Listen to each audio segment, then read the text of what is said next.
In lecture number 3, we will discuss about the modeling of dynamical systems, how dynamical systems can be modeled through equations, and then further we will investigate about modeling of electrical systems. So how electrical systems or electrical circuits can be modeled. Furthermore, in this lecture, we will also study about translational mechanical systems, how spring mass damper based translational mechanical systems can be modeled, and what will be their modeling equations. So all these things we will discuss in lecture number 3.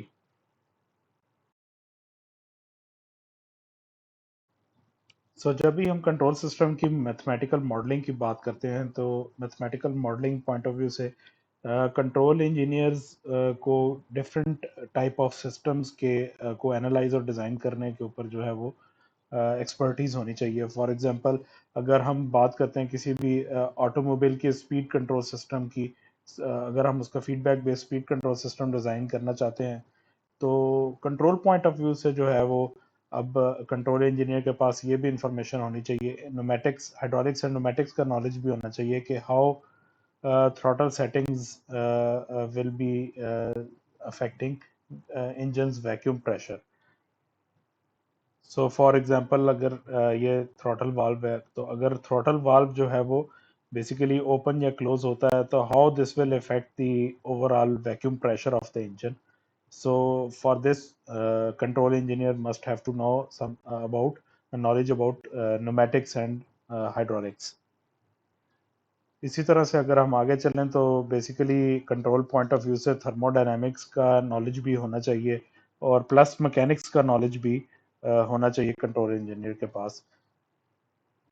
So thermodynamic knowledge में basically हमें ये देखना है कि ये combustion chamber के अंदर जब एयर फ्यूल मिक्सचर जो है वो बर्न होता है तो बेसिकली किस तरह से प्रेशर में और टेम्परेचर में क्या क्या चेंजेस आती हैं, तो क्या बर्निंग साइकिल है, थर्मोडायनेमिक साइकिल्स क्या क्या यहाँ पे इन्वॉल्व होंगे. सो थर्मोडायनेमिक्स का नॉलेज इस पॉइंट ऑफ व्यू से यहाँ पे रिक्वायर्ड होगा.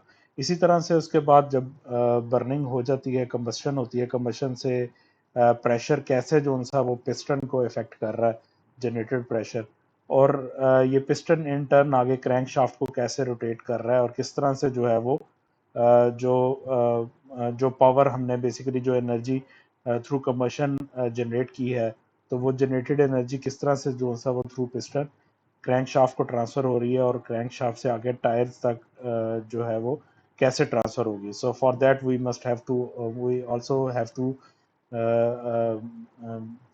ensure the knowledge about the mechanics. So इसमें कंप्लीट मैकेनिक्स का नॉलेज भी इन्वॉल्व होगा पिस्टन क्रैंकशाफ्ट से पावर ट्रांसफर के लिए.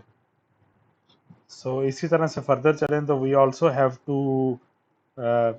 To obtain some knowledge about electrical circuits.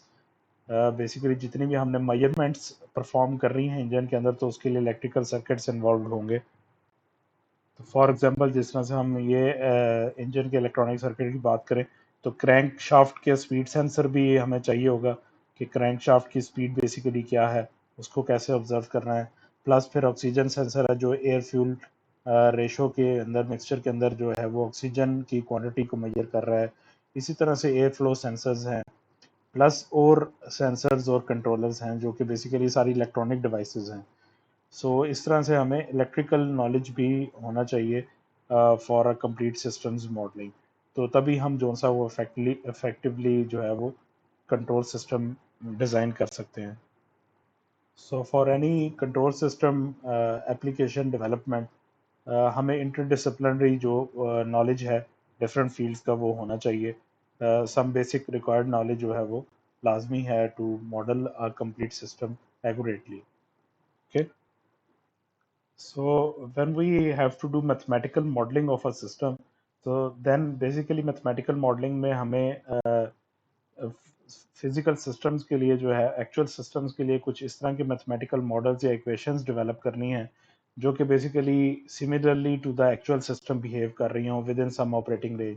For example जिस तरह हम बात करते हैं एक स्प्रिंग की, so we all know that F is equal to minus के एक्स, ये एक स्प्रिंग की इक्वेशन है. सो इसमें हमने देखा है कि अब एक सर्टेन रेंज के लिए इस स्प्रिंग को जो है जब वो फोर्स अप्लाई की जाती है एफ, तो बेसिकली इसमें कोई ना कोई डिस्प्लेसमेंट एक्स जो है वो प्रोड्यूस होती है, जो कि directly proportional to each other है। सो बेसिकली ये अब एक स्प्रिंग की जो है वो मैथमेटिकल इक्वेशन है, ये mathematical model of the spring है, जो कि किसी भी फिजिकल स्प्रिंग को जो है वो एक सर्टेन रेंज के अंदर एग्जैक्टली सिमिलरली बिहेव करने के लिए एक्यूरेट है। ओके, सो अगर हम रियल लाइफ में एक स्प्रिंग की बात करें और या मैथमेटिकली हम जो सा वो इस equation F is equal to minus के एक्स की बात करें, so basically these two systems are similar. Okay, so reality में किसी सिस्टम के अंदर किसी स्प्रिंग की जो है वो प्रॉपर्टीज को बेसिकली आइडेंटिफाई करने के लिए, उसको स्टडी करने के लिए हम इसके मैथमेटिकल मॉडल, इसकी इक्वेशन को यूज कर सकते हैं। सो दिस इक्वेशन अगर हम इसको सर्टेन टाइप ऑफ इनपुट्स दें, सो ये क्या आउटपुट जनरेट करती है, तो इस इक्वेशन का रिजल्ट भी बेसिकली वही आएगा जो कि एक स्प्रिंग का जो है वो रिजल्ट आएगा। और इसी स्प्रिंग को भी अगर हम फोर्स, वही फोर्स इनपुट के तौर पे दें, तो इसका वही रिजल्ट आउटपुट जो है वो एक्स डिस्प्लेसमेंट की फॉर्म में आता है। So we can say that कि this equation is basically playing with this equation is actually equivalent to playing with this physical spring. So ये बेसिकली मैथमेटिकल मॉडलिंग का कॉन्सेप्ट है। इस तरह से जब भी हम किसी सिस्टम के कंपोनेंट्स के मैथमेटिकल मॉडलिंग कंप्लीट करते हैं, तो the result is basically a complete description of a plant. Complete जो हमारा प्लांट है जिसको हम कंट्रोल करना चाहते हैं, उसकी कंप्लीट डिस्क्रिप्शन आ जाएगी इन मैथमेटिकल फॉर्म, उसका मैथमेटिकल मॉडल आ जाएगा। और फिर उस मैथमेटिकल मॉडल के लिए फिर फर्दर हम जो है वो कंट्रोलर या मेजरमेंट डिवाइसेस डिज़ाइन कर सकते हैं as per hour requirement. For example अगर हम बात करें तो किसी भी कार के या व्हीकल के मोशन को सिमुलेट करने के लिए हम स्प्रिंग मैस डैम्पर सिस्टम्स को यूज कर सकते हैं with in a certain range of upright power. Basically हम स्प्रिंग मैस डैम्पर सिस्टम से व्हीकल की सस्पेंशन को या उसके मोशन को रिप्रेजेंट कर सकते हैं या मॉडल कर सकते हैं। फॉर एग्जांपल जिस तरह से ये आप देख रहे हैं, यहाँ पे एक कार के एक सर्टन जो सा वो टायर के मॉडल के लिए हमने ये बेसिकली एक पूरा मैथमेटिकल मॉडल डेवलप किया है। ओके, जो कि मैसेज पे मैसेज स्प्रिंग्स और डैम्पर्स के ऊपर जो है वो डिपेंड कर रहा है। यहाँ से हमने देखा कि टायर की बेसिकली जो स्टिफनेस है उसको रिप्रेजेंट करने के लिए हमने यहाँ पे एक स्प्रिंग को यूज किया। इसी तरह से mass of the body है और mass of the wheel है, सस्पेंशन है। इसके लिए बेसिकली हमने सिंपल मैसेज को यूज किया है। प्लस इसी तरह से जो सा वो स्प्रिंग्स और डैम्पर्स भी यूज हो रहे हैं to basically simulate the model of the suspension of the vehicle. इस तरह से हम जो है वो इन फिजिकल कंपोनेंट्स की प्रॉपर्टीज को बेसिकली यूज करते हुए, इनके मैथमेटिकल इक्वेशंस को यूज करते हुए हम किसी भी फिजिकल सिस्टम का मैथमेटिकल मॉडल डिजाइन कर सकते हैं। किसी भी मॉडल सिस्टम को मैथमेटिकली मॉडल, इफेक्टिव मॉडल उसका लेने के लिए ज़रूरी है कि हमें उसके अंदर यूज होने वाले सारे कंपोनेंट्स की प्रॉपर्टीज का पता हो। ओके, जितनी ज़्यादा अच्छे तरीके से हम कंपोनेंट की प्रॉपर्टीज को समझते होंगे, उतना ही अच्छा हम जो सा वो mathematical model of the system develop कर सकते हैं। सिस्टम की डायनामिक्स कुछ इस तरह से होगी कि बेसिकली कंट्रोल सिस्टम की स्टडी के अंदर जो है वो Laplace transform description of a system involve होगी। नॉर्मली हम सिस्टम की लेप्लास ट्रांसफॉर्म्ड इक्वेशंस को लेके चल रहे होंगे और इन्हीं के ऊपर ही हम सारी अपनी प्रोसेसिंग जो है वो और एनालिसिस और डिज़ाइन परफॉर्म कर रहे होंगे। जितनी भी एप्लीकेशंस हम देखेंगे, हर एक की अपनी यूनिक प्रॉपर्टीज होंगी। फॉर एग्जांपल कई सिस्टम्स, कंट्रोल सिस्टम्स हमारे पास प्योरली इलेक्ट्रिकल भी हो सकते हैं, लेकिन ज़रूरी नहीं है। और कई सिस्टम्स हमारे पास इंटरडिसिप्लिनरी भी हो सकते हैं कि जिसमें इलेक्ट्रिकल, हाइड्रोलिक, मैकेनिकल सब सिस्टम्स हों और वो सब के सब इंटीग्रेटेड हों आपस में in a coordinated effort to maintain a desired performance. For example अगर हम एक व्हीकल की ही ओवरऑल स्पीड की बात करें, तो व्हीकल के अंदर जो है वो इलेक्ट्रिकल सिस्टम्स भी हैं, सब सिस्टम्स भी हैं, हाइड्रोलिक सब सिस्टम्स भी हैं और मैकेनिकल सब सिस्टम्स भी हैं। लेकिन ये सब आपस में एक कोऑर्डिनेटेड फैशन में जो है वो इंटीग्रेटेड है और ये इंटीग्रेटेडली कंबाइंड एफर्ट दे रहे हैं to maintain some desired performance. Okay, interdisciplinary और इंटरकनेक्टेड सिस्टम्स की स्टडी भी इसमें इन्वॉल्व होगी कि हाउ इलेक्ट्रिकल, हाइड्रोलिक और mechanical systems are interrelated. General अगर हम कंट्रोल सिस्टम डेवलपमेंट की बात करें, तो कुछ इन सब सिस्टम्स का जो है वो कंपोनेंट्स का कंट्रोल इंजीनियर को नॉलेज होना ज़रूरी है। फॉर एग्जांपल इलेक्ट्रिकल सिस्टम्स का पता हो, उनको कैसे मॉडल करेंगे। ट्रांसलेशनल मैकेनिकल सिस्टम्स कैसे बिहेव करते हैं, spring mass dampers, linear spring mass damper जैसे अभी हमने एग्जांपल में देखा। इसी तरह से रोटेशनल मैकेनिकल सिस्टम्स का नॉलेज भी होना ज़रूरी है, जिसमें हम rotational masses means flywheels की बात कर लेते हैं। इसी तरह से बेरिंग्स हैं, ओके, रोटेशनल स्प्रिंग्स हैं, टॉर्शनल स्प्रिंग्स जिनको कह रहे हैं। इसी तरह से फिर गियर ट्रेन्स हैं, वो भी रोटेशनल मैकेनिकल सिस्टम्स में आ जाते हैं।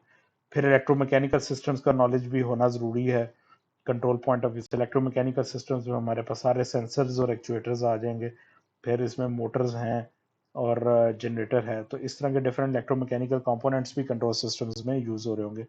प्लस फिर हम एरोडायनेमिक्स की भी स्पेसिफिकली बात कर सकते हैं, अगर हम जो है वो एरोडायनेमिक कंट्रोल सिस्टम्स डेवलप करना चाहते हैं। इस तरह से फिर हाइड्रोलिक्स और थर्मोडायनेमिक्स का नॉलेज जो है वो भी बेसिकली ज़रूरी है।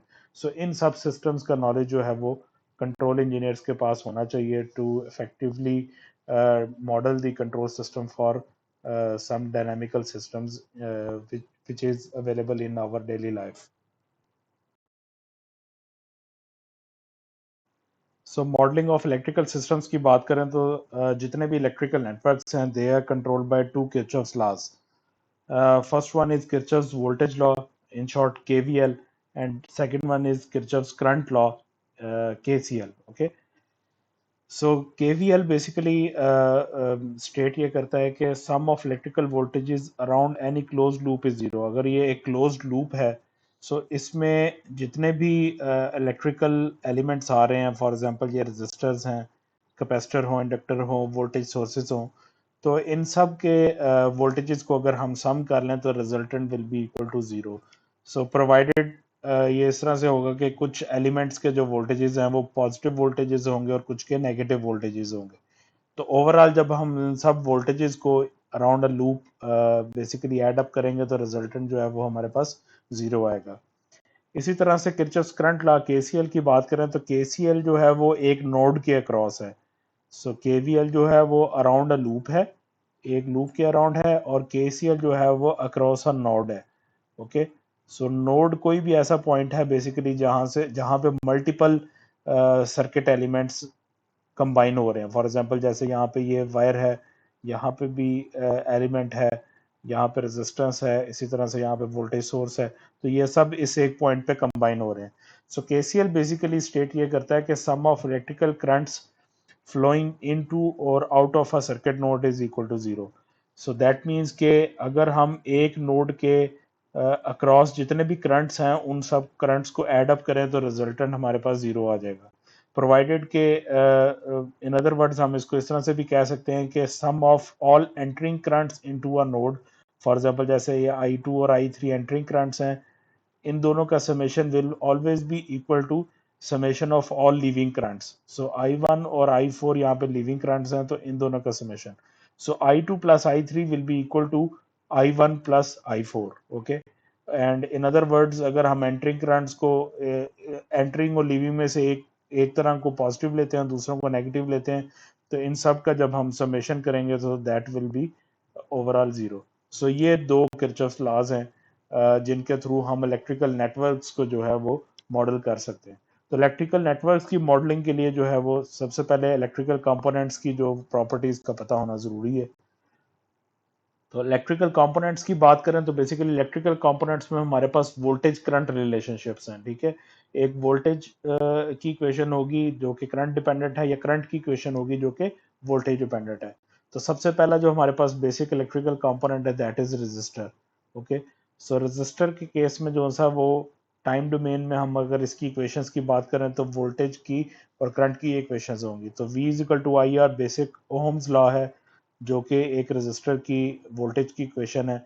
इसी इक्वेशन से I is equal to V over R basically हमारे पास इसकी करंट की इक्वेशन आ जाती है। सो ये इसकी टाइम डोमेन इक्वेशंस है रेजिस्टर की, और इन्हीं की फिर हम लेप्लास डोमेन इक्वेशंस जो सा वो या फ्रिक्वेंसी डोमेन या लेप्लास ट्रांसफॉर्म्ड इक्वेशंस भी डेवलप कर सकते हैं। सो इन सिंपल अगर हम इनका लेप्लास ले लेते हैं तो आर बेसिकली यहाँ पे कांस्टेंट है। So V V of s is equal to R I of s. So ये हमारे पास वोल्टेज की इक्वेशन और इसी तरह से करंट की भी लाप्लास ट्रांसफॉर्म्ड इक्वेशन आ जाएगी, जिसमें 1/r is a constant value, और I of s और VR of s are the Laplace transform signals. So इन इस तरह से जो सा वो हम रजिस्टर की जो है वो Laplace domain Laplace transformed equations ले सकते हैं। So next electrical component is inductor. Okay, so inductor में हमने देखा है कि इसमें L जो सा वो इंडक्टेंस है, which whose units are in Henry। Okay, और टाइम डोमेन में अब हम जो सा इंडक्टर की अगर इक्वेशंस की बात करें तो voltage of inductor is basically dependent upon inductance and derivative of current. So V is equal to L d I by d t. Okay, so current का डेरिवेटिव हो रहा है, चेंज इन करंट बेसिकली जो है वो इसमें involve होगी। इसी तरह से अगर इसी इक्वेशन का से हम करंट डेवलप करना चाहते हैं तो we are basically Laplace we are integrating this equation from both sides. So इसी इक्वेशन को अगर दोनों तरफ से हम इंटीग्रेट कर लें with respect to dt, so then we can get this current equation। okay, so simply यहाँ पे आप देख सकते हैं, तो integral V L d t, okay, और इज इक्वल टू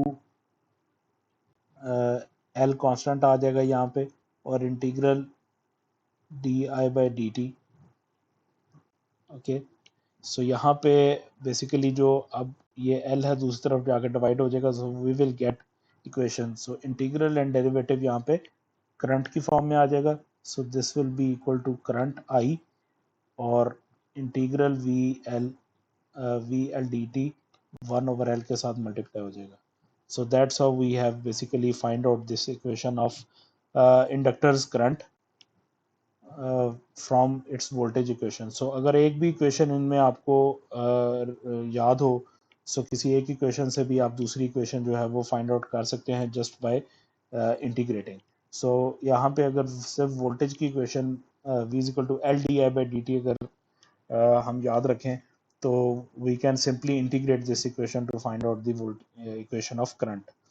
इसी तरह से अब इसी की फ्रीक्वेंसी डोमेन या लाप्लास ट्रांसफॉर्म्ड इक्वेशंस की बात करें, सो लाप्लास ट्रांसफॉर्म्ड इक्वेशन के अंदर अब जो इसका लाप्लास है वो बेसिकली हम विद जीरो इनिशियल कंडीशंस जो है वो लाप्लास लेंगे। सो वोल्टेज की अगर हम बात करें तो basically V L T V L S के इक्वल हो जाएगा। L is a constant here, so L constant जो सा वैसे ही मल्टीप्लाई हो जाएगा। D I by d t basically derivative है जिसका हमने लेप्लास लेना है। So d I by d t का जब हम लेप्लास लेंगे, so that is basically derivative, first derivative basically एक एस के इक्वल होगा, और इसी तरह से जो करंट है वो बेसिकली आई ऑफ एस हो जाएगा।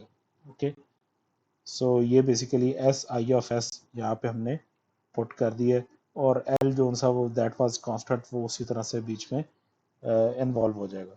सो ये इस तरह से हम लाप्लास ट्रांसफॉर्म्ड इक्वेशन लेंगे। सो रिमेंबर यहाँ पे वेरिएबल्स को रिप्रेजेंट करने का उनका केस जो सा वो बहुत ज़रूरी है जहन में रखना। सो यहाँ पे स्मॉल लेटर्स जो हैं वो बेसिकली टाइम डोमेन वेरिएबल्स को रिप्रेजेंट करने शुरू के लिए यूज़ हो रहे हैं। आपने करंट को भी देखा है, वोल्टेज को भी देखा है।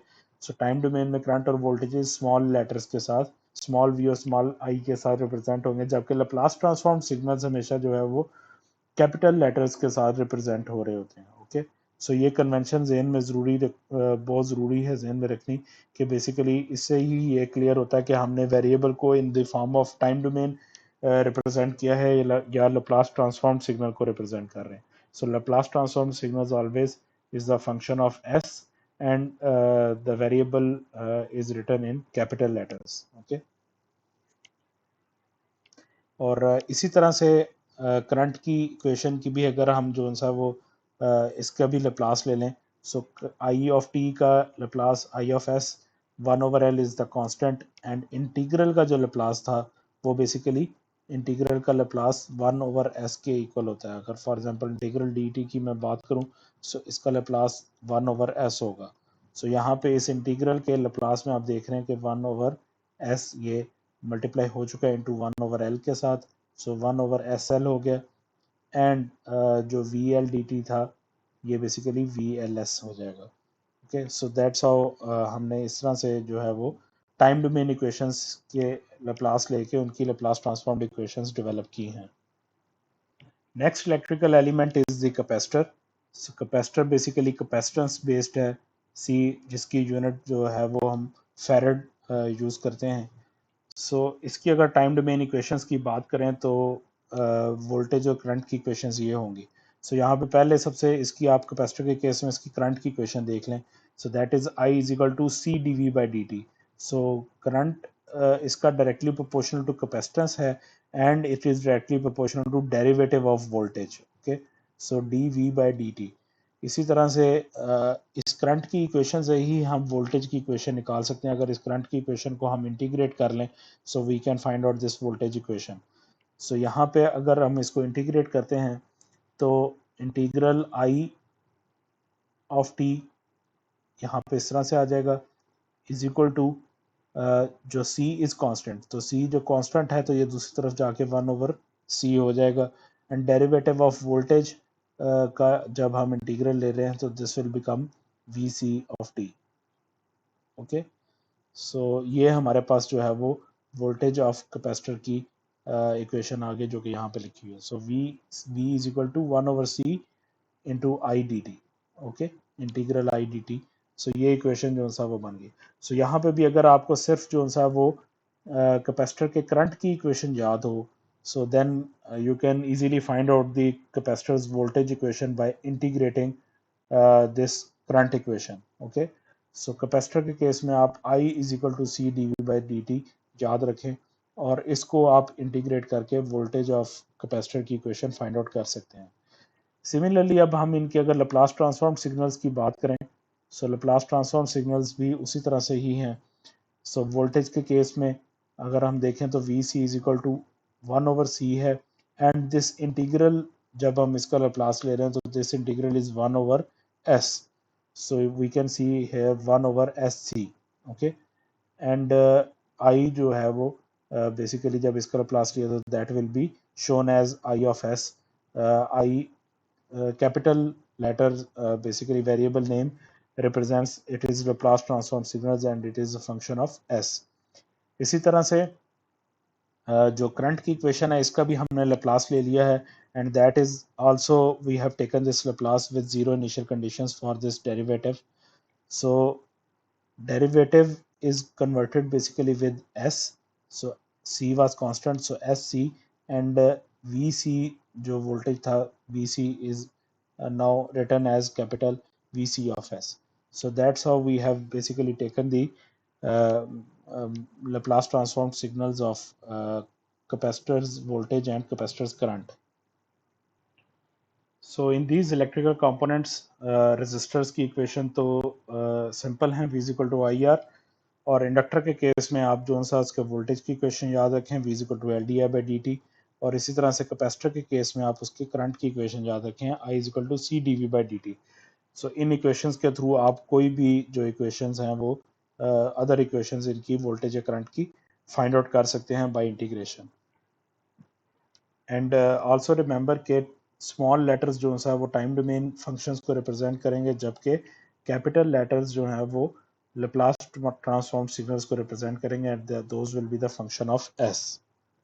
इसके अलावा जो इलेक्ट्रिकल कंपोनेंट्स आपको मिलेंगे those are the voltage source and current sources मिलेंगे जिन जो कि सर्कुलर फॉर्म में आप देख रहे होंगे and they are termed as independent sources. इनको हम हमेशा सर्कल से रिप्रेजेंट कर रहे होंगे। तो सर्कुलर जो वोल्टेज सोर्स होगा V of t, so basically इसके साथ आप प्लस या माइनस का प्लस माइनस का दोनों का साइन देख रहे होंगे। यहाँ पे voltage the source voltage will be given to you as a given function of time.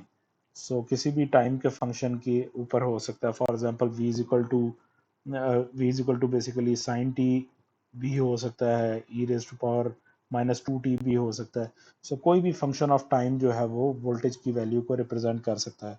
इसी तरह से करंट सोर्स जो है वो भी सर्कल से रिप्रेजेंट होगा एंड इसके अंदर जो है वो बेसिकली एरो रिप्रेजेंट करेगा the flow of the current direction कि करंट किस डायरेक्शन की तरफ फ्लो करेगा। ओके, सो अपवर्ड है तो दैट मीन्स कि करंट यहाँ पे जो है वो ऊपर की तरफ सिस्टम के अंदर नेटवर्क के अंदर दाखिल होगा।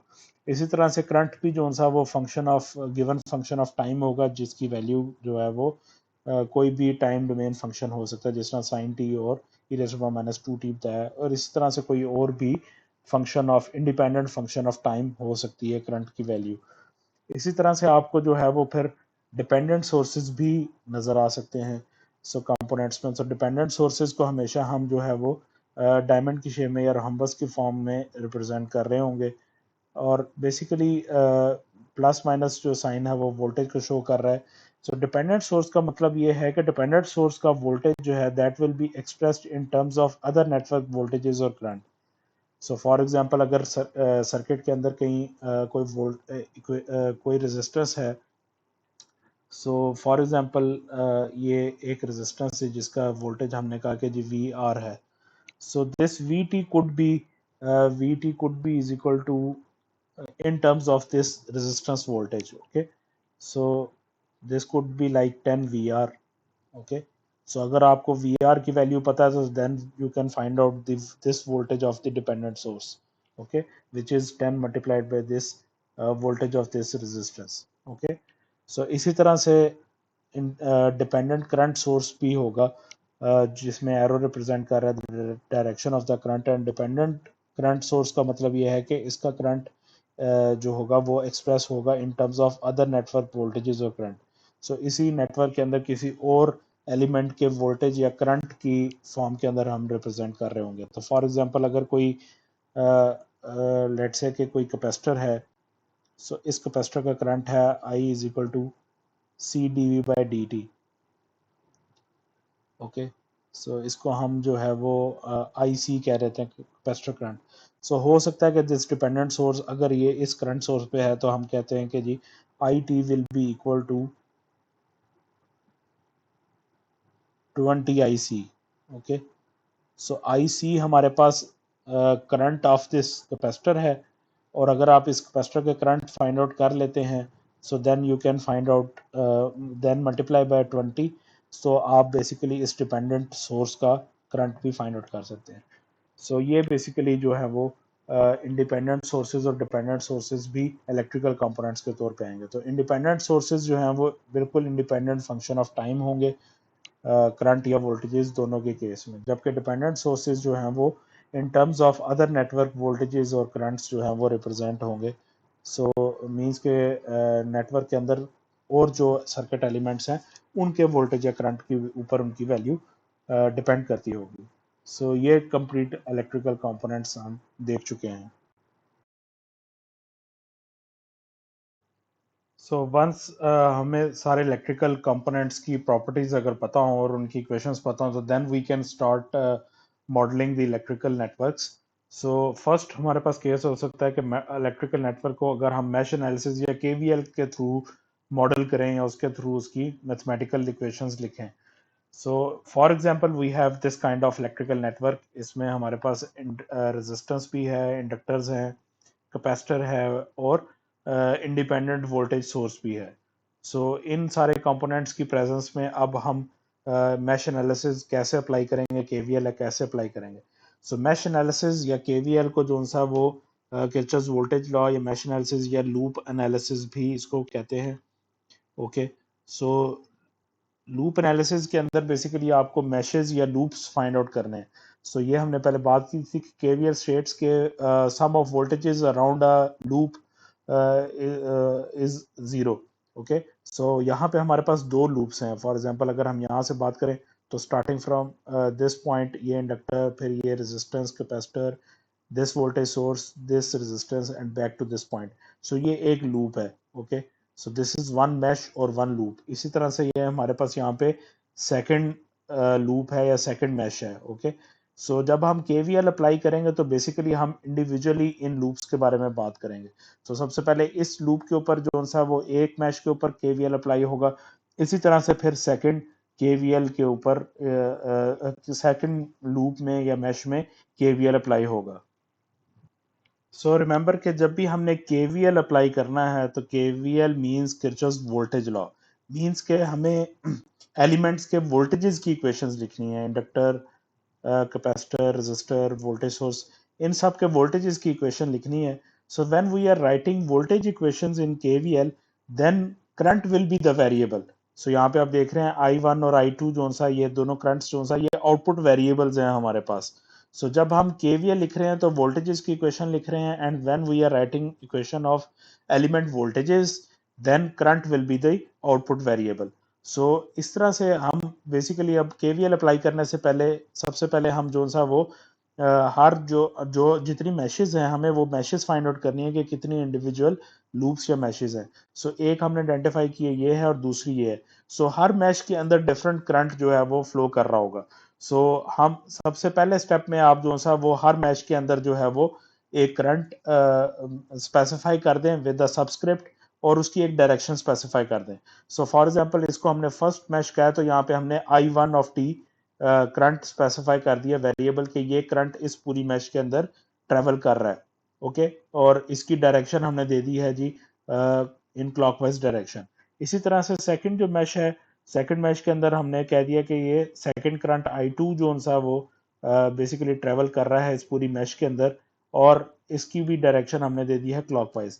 रिमेंबर कि जब भी आप मैश के करंट स्पेसिफाई करेंगे, सो उन मैशेस के जो करंट्स की डायरेक्शन है वो आप सिमिलर रखें, या सारे के सारे जो सा वो क्लॉकवाइज हो या सारे के सारे काउंटर क्लॉकवाइज हो. सो इस तरह से आप चलेंगे, तो उनको चेंज ना करें कि आप किसी एक करंट को क्लॉकवाइज ले लें और दूसरे को काउंटर क्लॉकवाइज ले लें, ऐसा नहीं होना चाहिए. तो सब करंट्स की आप एक ही, जितनी भी मैशेस हैं उन सब के करंट्स की एक ही डायरेक्शन को आप लेके चलें, and then we can write the correct equations of KVL. अब सबसे फर्स्ट स्टेप में जब आपने करंट स्पेसिफाई कर लिए हैं, उनकी डायरेक्शंस को स्पेसिफाई कर दिया, now the second step is to write the signs of the elements with respect to current. Okay, तो जितने भी ये एलिमेंट्स आ रहे हैं इन एलिमेंट्स के अब हमने साइंस लिखने हैं, और फिर उसके साथ ही इनकी इक्वेशंस को भी हम स्पेसिफाई करेंगे. सो फर्स्ट हम बात करते हैं किसी एक करंट की, आप ले लें तो स्टार्टिंग फ्रॉम I1. सो हम I1 से बात करते हैं. अब हमें पता है कि नॉर्मली जो वोल्टेज जो करंट है वो बेसिकली फ्लो करता है from higher voltage to lower voltage. So plus V is the higher voltage, minus V is the lower voltage. तो करंट जो नेचुरली जो फ्लो की डायरेक्शन है करंट की, वो हमेशा from higher to lower voltage होता है. ओके, सो पॉजिटिव से नेगेटिव साइन की तरफ जो है वो करंट फ्लो करता है. ये पॉजिटिव कन्वेंशन है, ये मतलब कि नेचुरल कन्वेंशन है. और जब भी करंट नेगेटिव टू पॉजिटिव जा रहा होगा तो वो बेसिकली नेगेटिव हो जाएगा. ओके, सो पॉजिटिव हम तब लेंगे वोल्टेज को जब जो करंट है वो पॉजिटिव वोल्टेज से नेगेटिव वोल्टेज की तरफ फ्लो करेगा, मींस के नेचुरली करेक्ट डायरेक्शन के अंदर फ्लो करेगा. So then we will take that voltage value as positive voltage. So अब हम एलिमेंट्स की जो है वो इसी सेंस के अंदर करंट की डायरेक्शन को देखते हुए इनके साइंस को जो सा वो रिप्रेजेंट करेंगे. सो फॉर एग्जांपल अब ये I1 करंट इस डायरेक्शन मूव कर रहा है. अब जो वोल्टेज सोर्स हैं इंडिपेंडेंट सोर्सेज के प्लस माइनस आपको ऑलरेडी गिवन होंगे, सो ये आपको खुद से लिखने की जरूरत नहीं. तो बाकी जितने सर्किट एलिमेंट्स हैं उनके प्लस और माइनस साइन हम in the direction by viewing the direction of current specify करेंगे. सो फॉर एग्जांपल सबसे पहले हम I1 करंट को अगर लेके चलते हैं, तो अब I1 करंट जब इस रेजिस्टेंस में दाखिल हो रहा है तो वो आप देख रहे हैं कि ये बेसिकली क्लॉकवाइज डायरेक्शन में चलता हुआ करंट जो है वो लोअर से अपर साइड की तरफ जाएगा. सो मींस के जो इसके लिए जो हम जो साइन रखेंगे वो नीचे पॉजिटिव होगा और ऊपर नेगेटिव होगा. ओके, क्योंकि करंट जो है वो बेसिकली इस तरह से फ्लो कर रहा है. So from downward upward current इस तरह से जो सा वो इसमें जा रहा है, तो हायर पोटेंशियल से लोअर पोटेंशियल की तरफ जो सा वो करंट फ्लो कर रहा है. सो ये कन्वेंशन हमने जेन में रख के इस रेजिस्टेंस को करंट जो प्लस माइनस के साइन है वो स्पेसिफाई कर दिए. इसी तरह से जब हम इस 3 हेनरी के इंडक्टर की बात करेंगे तो इसमें जो है वो इसी I1 की डायरेक्शन में जो करंट है वो बेसिकली लेफ्ट साइड से एंटर होगा और राइट साइड पे लीव कर जाएगा. तो ये प्लस माइनस इस तरह से साइन इसके आएंगे according to I1 direction. Okay, इसी तरह से फिर हम 4 की ये जो शेयर्ड रेजिस्टेंस है इसकी बात करेंगे. तो इसके लिए भी जो सा वो I1, अब क्योंकि हम I1 के हिसाब से साइन दे रहे हैं तो I1 को ही देखेंगे. सो I1 इसमें भी जो सा वो बेसिकली ऊपर से एंटर होगा और नीचे लीव हो जाएगा, तो प्लस माइनस. सो ये इसकी basically direction of the current होगी I1 की, and same will be the sign for the this capacitor. Okay, so I1 आप देखें तो हर एलिमेंट के अंदर जो प्लस माइनस का साइन हमने स्पेसिफाई किया है वो बेसिकली डायरेक्शन ऑफ I1 को देखते हुए जो सा वो स्पेसिफाई किया है कि ये पॉजिटिव वोल्टेज हो, कि पॉजिटिव से नेगेटिव की तरफ करंट फ्लो कर रहा है। ओके, सो इस कन्वेंशन के अकॉर्डिंग हमने साइंस जो है वो असाइन किए हैं। इसी तरह से जब हम अब सेकंड मैश की तरफ आएंगे तो सेकंड करंट I2 की बात अगर करते हैं तो I2 के लिए अब जो सा वो हम एलिमेंट्स के करंट की के साइंस जो सा वो रिप्रेजेंट करना शुरू करेंगे। अब जो ऑलरेडी एलिमेंट्स जिनको आप जो कि शेयर्ड एलिमेंट्स है, जैसे कि ये 4 था, 4 ओहम का रजिस्टर है और 5 फेरेड का कैपेसिटर है, सो इनको ऑलरेडी आप साइंस असाइन कर चुके हुए हैं विद रिस्पेक्ट टू I1। सो इनको दोबारा साइन असाइन करने की जरूरत नहीं है। अब साइनिंग प्रोसेस में आप इनको छोड़ देंगे, इनके यही साइन रहने दें जो कि I1 के हिसाब से आपने दे दिए हैं। बाकी रिमेनिंग एलिमेंट्स को I2 के हिसाब से आप जो साइंस हैं वो असाइन करें। सो इस 6 हेनरी के इंडक्टर के अंदर I2 करंट जो है वो भी from left to right enter होगा, तो लेफ्ट में पॉजिटिव साइन और राइट साइड पे नेगेटिव साइन। इसी तरह से 7 ओहम का जो रेजिस्टर है इसके अंदर I2 करंट जो है वो बेसिकली अब इसी तरह से फ्रॉम टॉप टू बॉटम आएगा, तो top will be the positive sign and bottom will be the negative sign. So that's how you will assign the signs of all the circuit elements with respect to currents. So जिस भी current को आप पहले लेके चल रहे हैं उसके हिसाब से आप शेयरिंग एलिमेंट्स को डायरेक्शन उसके साइंस स्पेसिफाई कर दें, तो देन वही साइन आपके पास चलेंगे, दूसरे करंट के थ्रू आप उनके साइन जो सा वो चेंज ना करें। ओके, सो जो सिर्फ उस करंट डिपेंडेंट एलिमेंट्स हैं सिर्फ उनको आप जो सा वो सेकंड करंट के हिसाब से साइन असाइन कर दें। सो that's how you will basically specify the science for all these elements. अब जब आपने साइंस स्पेसिफाई कर दिए हैं तो अब हम इन एलिमेंट्स की इक्वेशंस लिखना शुरू करेंगे। सबसे पहले ये वोल्टेज सोर्स है, इंडिपेंडेंट वोल्टेज सोर्स है, इसकी वैल्यू हमें गिवन है 8 cos 90। ये इसकी वोल्टेज की इक्वेशन लिखी हुई है। सो दीज बाकी जो सर्किट एलिमेंट्स हैं उनकी इन इक्वेशंस को हम एज ए रेफरेंस यूज कर सकते हैं। Okay, for writing the equations of these components. सबसे पहले अगर हम जो सा वो इस 2 ओहम के रजिस्टर की बात करें, सो दिस 2 ओहम रजिस्टर जब वोल्टेज अब KVL है तो हम वोल्टेजेस की इक्वेशन लिखेंगे। 2 इसकी रेजिस्टेंस है, ये वोल्टेज ऑफ बेसिकली आ गया resistor V is equal to IR। So this 2 ohm resistor is basically dependent on I1 only, so this will be 2I1। Okay, so ये इसके वोल्टेज की इक्वेशन है। इसी तरह से नेक्स्ट अब हम जो सा वो 3 हेनरी का जो इंडक्टर है इसके वोल्टेज की इक्वेशन लिखेंगे। इंडक्टर का वोल्टेज बेसिकली ये है V is equal to LdI/dt। So when I will write this equation, so this will become L is 3 and this inductor is only dependent upon I1। इसकी equation में सिर्फ I1 आएगा, this will be dI1/dt। Okay, इसी तरह से next element पे जब हम चलेंगे इस 4 ओम के रेजिस्टर के ऊपर, तो अब इसके रेजिस्टर की V is equal to IR equation हम लिखेंगे। ओके, और 4 इज द रेजिस्टेंस, इसका जब वोल्टेज लिखेंगे देन दैट विल बी 4। अब इसके जब करंट की हम बात करेंगे, this element is shared between I1 and I2। I1 और I2 दोनों करंट के दरमियान ये एलिमेंट शेयर हो रहा है। इसमें I1 भी पास कर रहा है और इसमें I2 भी पास कर रहा है। दोनों की डायरेक्शन हम देख रहे हैं कि वो ऑपोजिट है। ओके, I1 की डायरेक्शन आप देख सकते हैं कि वो डाउनवर्ड है और I2 की डायरेक्शन अपवर्ड है। व्हेन बेसिकली अब मैंने इसके जो किस करंट को हायर लेना है और किस को पॉजिटिव लेना है, बेसिकली इस 4 ओम के रेजिस्टर से इन दोनों करंट्स का नेट करंट जो सा वो पास कर रहा होगा, मींस के इन दोनों के करंट का difference. Which current I will take as higher और which will take I will take it as lower current. Basically ये है कि मैंने इसके साइन जिस करंट के हिसाब से स्पेसिफाई किए हैं, that current will be taken as higher current and other current will be taken as smaller current। ये प्लस माइनस के जो साइन है इसके ये मैंने I1 के रिस्पेक्ट से दिए हैं। I1 will be treated as when I will writing equation for this resistance, I1 will be treated as a higher current. So I1 minus I2 will be the equation for this resistance. Okay.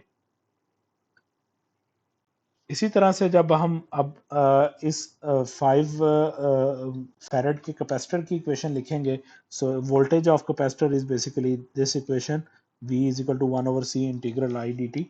सो यहाँ पे भी जब हम इसकी equation की बात करते हैं तो अब इसकी इक्वेशन में जो सा वो 1/c 1/5 हो जाएगा. ओके, जो इसकी कैपेसिटेंस है, and integral i d t. Okay, so current again ये जो 5 का बेसिकली 5 फेरेड का कैपेसिटर है, तो ये I1 और I2 दोनों के दरमियान शेयर्ड है. सो अगेन अब वही चीज़ हमने देखनी है कि इन दोनों जो इस कैपेसिटर में से करंट गुजर रहा होगा वो इन दोनों का नेट करंट होगा. So net current find out करने के लिए जिस करंट के हिसाब से मैंने इसके साइन असाइन किए हैं, basically that current will be the higher current, other current will be the lower current. So I1 is higher and I2 is lower current. Okay, so basically these signs are plus minus signs are due to I1. So this will be I1 minus I2 into dt. So ये इसकी equation बनेगी इस capacitor की. Okay, so that's how we will write equations of these circuit elements. So I1 के हिसाब से जितने circuit elements थे उनकी जो है वो इक्वेशन पूरी हो चुकी हुई है. So I1 is complete, first mesh is complete. इसी तरह से अब हम सेकंड मैश की जो सा वो जितने भी सर्किट एलिमेंट्स हैं उनकी इक्वेशंस को लिखेंगे. सो अब जब हम सेकंड मैश के अंदर आते हैं तो सेकंड मैश के अंदर हमने देखा कि जो शेयर्ड एलिमेंट है उनकी ऑलरेडी हम इक्वेशंस लिख चुके हैं with respect to I1. So we don't have to rewrite equations of these elements. Okay, so जो रिमेनिंग एलिमेंट्स हैं सिर्फ उनकी इक्वेशंस हम लिखेंगे, जो कि ये 6 हेनरी का इंडक्टर है और 7 ओहम का रेजिस्टेंस है. सो ये दो एलिमेंट्स बाकी बचते हैं सेकंड मैश में जिनके वोल्टेजेस की इक्वेशन हमारे पास नहीं है, सिर्फ उनकी इक्वेशंस लिखेंगे. And don't rewrite equations of these elements. Okay, so ये यही रहेंगी, इनको हम चेंज नहीं कर रहे, सिर्फ इनका साइन आ गया, जब हम इक्वेशन लिखेंगे तो वो चेंज हो जाएगा. नाउ जब हम इस 6 हेनरी के इंडक्टर की बात कर रहे हैं तो इसका जो वोल्टेज है that is V is equal to L d I by d t. So 6 is इसकी इंडक्टेंस है L. सो इसकी इक्वेशन जब लिखेंगे so that will be 6 and this inductor is only I2 dependent. इसमें से सिर्फ I2 जो करंट है वो पास कर रहा है और I1 के साथ इसका कोई ताल्लुक नहीं है. So this will be only I2 base. So this will be dI2 by dt. So ये इसकी इक्वेशन जो सा वो होगी. इस तरह से इसी तरह से जब हम नेक्स्ट बात करेंगे इस रेजिस्टर की तो V is equal to Y R. So 7 इसकी रेजिस्टेंस हो गई और करंट इसमें अगेन सिर्फ I2 करंट इसमें से पास कर रहा है. Okay, so that's how. अब इस तरह से हम सारे एलिमेंट्स की जो है वो वोल्टेजेस की इक्वेशन को स्पेसिफाई कर देंगे. तो I1 फर्स्ट मैश के अंदर भी सारे एलिमेंट्स की वोल्टेजेस की इक्वेशंस हमारे पास आ गई हैं. ओके, और इसी तरह से हमारे पास सेकंड मैश के अंदर भी सब जो रिमेनिंग एलिमेंट्स है उनके भी वोल्टेजेस की इक्वेशन हमने लिख ली है.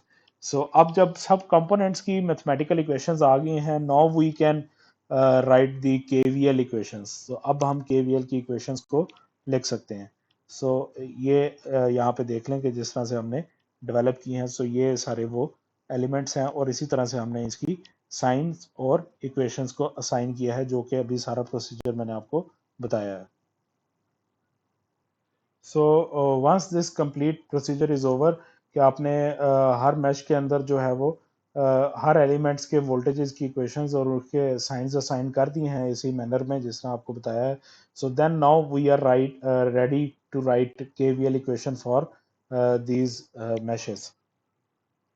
Now we will write KVL in both meshes respectively. So सबसे पहले हम अगर KVL around I1 mesh की बात करें, so KVL around I1 mesh first mesh के अंदर अगर हम इसकी equations लिखें, so now अब हमें KVL की स्टेटमेंट कह रही है कि summation of all voltages is equal 0. सो हम केवीएल की इक्वेशन जब लिखेंगे तो हमें तमाम वोल्टेजेस को सम करके बेसिकली लिखना है and the summation will be equal to zero. So अब समेशन के अंदर जरूरी है कि हमें बेसिकली पॉजिटिव वोल्टेजेस और नेगेटिव वोल्टेजेस जो है वो देखने हैं कि कौन से पॉजिटिव हैं और कौन से नेगेटिव हैं। सो नेगेटिव वोल्टेजेस के साथ नेगेटिव साइन आएगा और पॉजिटिव वोल्टेजेस के साथ पॉजिटिव का साइन आएगा, और इस तरह से हम सबको ऐड करके इज इक्वल टू जीरो लिखेंगे। सो बेसिकली अब आप जो सा वो I1 की डायरेक्शन के अंदर चलते जाएं और हर एलिमेंट्स के अंदर देखें, जिस तरह मैंने आपको बताया कि अगर पॉजिटिव से नेगेटिव की तरफ करंट फ्लो कर रहा है so this is positive voltage. Okay, so convention ही यही है हमारे पास। नेचुरली अगर फ्लो का डायरेक्शन ठीक है कि पॉजिटिव से नेगेटिव, हायर से लोअर पोटेंशियल की तरफ करंट फ्लो कर रहा है तो voltage will be positive voltage. लेकिन अगर इसी का ही रिवर्स हो जाए, मींस कि अगर आपके पास जो सा वो नेगेटिव वोल्टेज से पॉजिटिव वोल्टेज की तरफ करंट फ्लो कर रहा है जो कि अगेंस्ट दी नेचर है, so then that will be treated as negative voltage. Okay, so वो नेगेटिव वोल्टेज होगा। सो लोअर से हायर की तरफ जो सा वो करंट फ्लो नहीं करता। सो अगर लोअर से हायर की तरफ करंट फ्लो कर रहा है तो then that will be treated as negative voltage. Okay, so इस कन्वेंशन को अब आप I1 के साइन के हिसाब से देखते चलेंगे। सो सबसे पहले अगर हम जो सा वो इस रेजिस्टेंस के जो सा वो वोल्टेज की बात करें, so we can see that कि I1 is basically flowing from positive to negative. So positive से negative की तरफ जब current flow कर रहा है, so this is positive voltage. So 2I1 will be positive. So plus 2I1. इसी तरह से next हम चलेंगे तो I1 basically अब इसी direction में clockwise move कर रहा है तो ये इस direction में move करेगा, so that will be plus positive voltage है, positive to negative move कर रहा है 3 by dt। इसी तरह से जब हम इस रेजिस्टर की बात कर रहे हैं तो यहाँ पे भी I1 की direction positive to negative from top to bottom है, तो ये पॉजिटिव वोल्टेज ही है। So that will be written as plus 4 into I1 minus I2।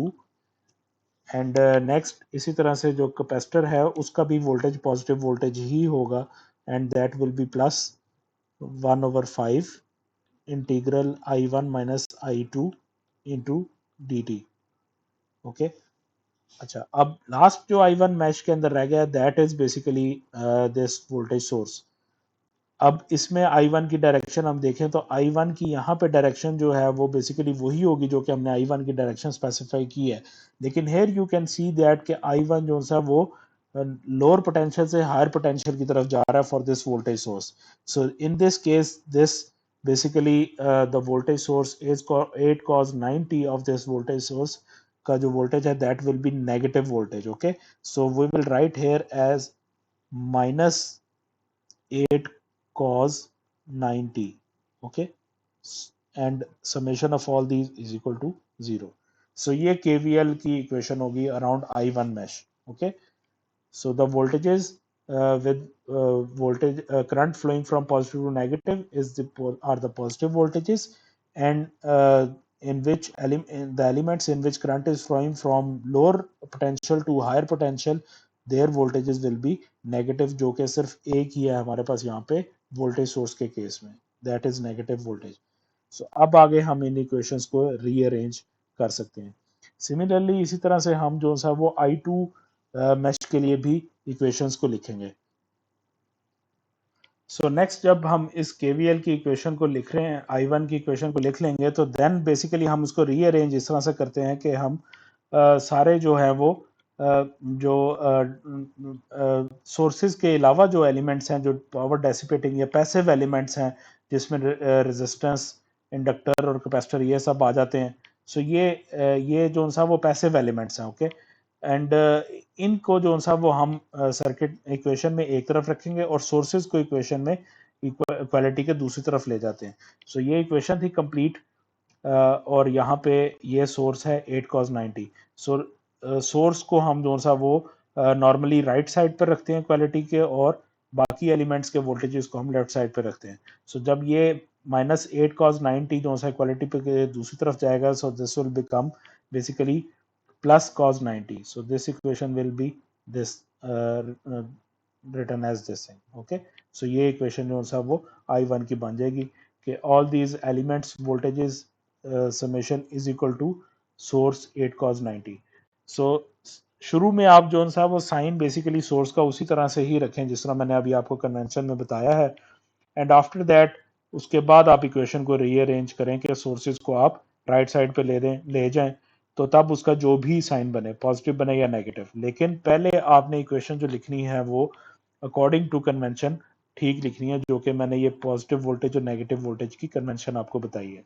So then you will rewrite this equation, rearrange this equation basically to take sources to the right and all the other voltages to the left of equality. Okay, so this is the equation which we have written right now. Okay, so ये I1 की complete equation है अभी जो हमने develop की है. इसी तरह से हम KVL अराउंड I2 मैश की अब बात करें. सो I2 मैश के KVL के अप्लाई करते हुए भी आप वही कन्वेंशन रखेंगे कि जो वोल्टेजेस जो सा वो पॉजिटिव टू नेगेटिव वोल्टेजेस आ रहे हैं, करंट अगर पॉजिटिव टू नेगेटिव में फ्लो कर रहा है so that will be positive voltage, और अगर करंट जो सा वो नेगेटिव टू पॉजिटिव की तरफ फ्लो कर रहा है तो that will be negative voltage. Okay, so इस कन्वेंशन को जेन में रखे चलेंगे और I2 की जो सा वो इक्वेशन लिखेंगे. सो I2 की इक्वेशन में अब जब हम बात कर रहे हैं तो रिमेंबर कि ये जो शेयर्ड एलिमेंट थे, ये रेजिस्टेंस और कैपेसिटर, इनकी इक्वेशंस हमने I1 के अकॉर्डिंग लिखी थी और इसके साइन भी हमने I1 के अकॉर्डिंग दिए थे. सो इनको हमें चेंज करने की जरूरत नहीं है, ये जो हमने I1 के हिसाब से दे दिए यही दे दिए. अब ये जो कन्वेंशन हमने बात की है पॉजिटिव और नेगेटिव वोल्टेज की, यहाँ पे इनका साइन ऑटोमेटिकली जो सा वो कवर अप हो जाएगा. ओके, सो आप इन्हीं कन्वेंशंस को जेन में रखते हुए जो सा वो इनकी सेकंड मैच की इक्वेशन लिखें. सो सबसे पहले अगर हम जो सा वो इस एलिमेंट की बात करते हैं, सो इसमें I2 जो करंट है वो बेसिकली क्लॉकवाइज मूव कर रहा है, तो फ्रॉम पॉजिटिव टू नेगेटिव ये पॉजिटिव वोल्टेज होगा. So this will become plus 6 di2 by dt. सो ये इसकी इक्वेशन बनेगी. ओके, इसी तरह से नेक्स्ट जो सा है वो रेजिस्टेंस, और इसके अंदर भी I2 जो सा वो पॉजिटिव वोल्टेज होगा क्योंकि positive to negative sign flow कर रहा है क्लॉकवाइज. जब I2 फ्लो करेगा तो that will be positive voltage, so that will be 7I2. Next अब जब हम बात करते हैं इस कैपेसिटर की, सो इस कैपेसिटर के अंदर जो वोल्टेज है वो बेसिकली अगर I2 करंट को आप देखें तो I2 जो सा वो क्लॉकवाइज डायरेक्शन में अगर आता है तो ये लोअर टू अपवर्ड जो सा वो जाएगा.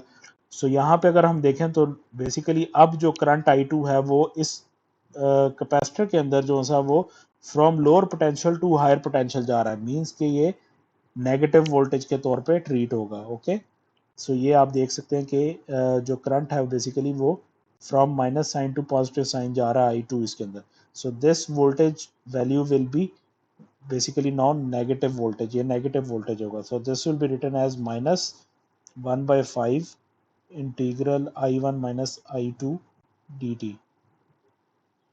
ओके, और इसी तरह से अब आगे हम फर्दर चलें तो ये जो बेसिकली रेजिस्टेंस है, जो शेयर्ड रेजिस्टेंस है, इसके केस में भी ऐसे ही है. I2 की डायरेक्शन में चल रहे हैं तो I2 जो सा वो यहाँ इसमें भी जो सा वो from lower to higher potential जा रहा है, तो ये भी नेगेटिव वोल्टेज के तौर पर ट्रीट होगा. So same value of the voltage और डायरेक्शन जो सा वो नेगेटिव. ओके, क्योंकि ये लोअर से हायर पोटेंशियल की तरफ इसमें जा रहा है. So this will B -4I1 minus I2.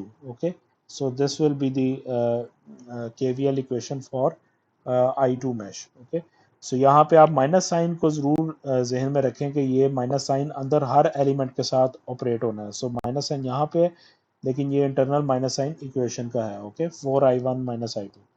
So when you will open this equation, this minus sign will operate on both currents. Okay, and summation of all these voltages is equal to 0. So that's how हम I2 mash की जो KVL की equation है वो हमने लिख दी है. अब यहाँ पे ये जितने चार वोल्टेजेस हैं, इंडक्टर का, रेजिस्टेंस का, फिर कैपेसिटर है और एक और रेजिस्टेंस है, तो ये चारों वोल्टेजेस जो सा वो पैसिव एलिमेंट्स के हैं. यहाँ पे कोई भी इंडिपेंडेंट सोर्स नहीं है. सो दैट्स वाई इक्वालिटी के राइट साइड पे हम सोर्सेज की जगह पे 0 रखेंगे क्योंकि इसमें कोई भी सोर्स नहीं है, और जबकि यही सारे इसमें वोल्टेजेस हैं जो कि लेफ्ट साइड पे लिखे जा रहे हैं. सो इस तरह से इक्वेशन कंप्लीट हो गई है। तो इसको भी अब जब हम रीअरेंज करेंगे तो then we will write this equation as this way. So these are the basically these two mesh equations which we have written so far for this circuit with mesh analysis or KVL or loop analysis. अब इन्हीं mesh equations से जब हम I1 और I2 की terms को collect करेंगे, so collecting all these I1 I2 terms individually will give us following simultaneous linear time invariant integral differential equations. So simultaneous equations हम इनको इसलिए कह रहे हैं कि दोनों equations के अंदर I1 और I2 दोनों variables involved हैं. Okay, so इस equation में second में I1 और I2 भी है, फर्स्ट इक्वेशन में I1 और I2 भी है. So that's why these both equations are simultaneous equations. Linear equations linear time invariant हैं. लीनियर इक्वेशंस इसलिए कि इसमें जितने भी वेरिएबल्स हैं, इनके जितने भी कोफिशिएंट्स को हम देखें तो these coefficients are constant linear जो है वो कांस्टेंट्स हैं. इसमें कहीं पे भी जो सा वो कोई non linear function as a coefficient involve नहीं है.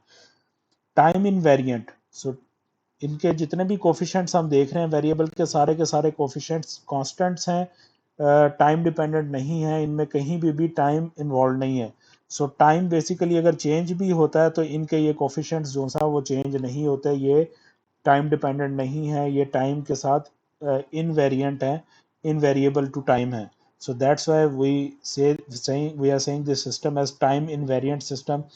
इंटेग्रो डिफरेंशियल इक्वेशंस, बिकॉज कि इन इक्वेशंस में हमारे पास इंटीग्रल्स भी इन्वॉल्व हैं और डेरिवेटिव्स भी साइमल्टेनियसली इन्वॉल्व हैं. So that's why these are called integro differential equations. We can see integrals and derivative. Similarly here integral and derivative. So these are the integral differential equations. सो ये अब हमारे पास जो सा वो I1 और I2 की टर्म्स को अलग करके इस तरह से simultaneous linear time invariant integral differential equations आ जाएंगी. एंड अगेन सोर्सेज हमने राइट साइड पे रखे हैं और बाकी I1 और I2 के फैक्टर्स को हमने लेफ्ट साइड पे रखा है. सो फर्स्ट इक्वेशन में हमने देख लिया ये कि I1 के अबाउट इक्वेशन थी, सेकंड इक्वेशन I2 मैश के अबाउट इक्वेशन थी.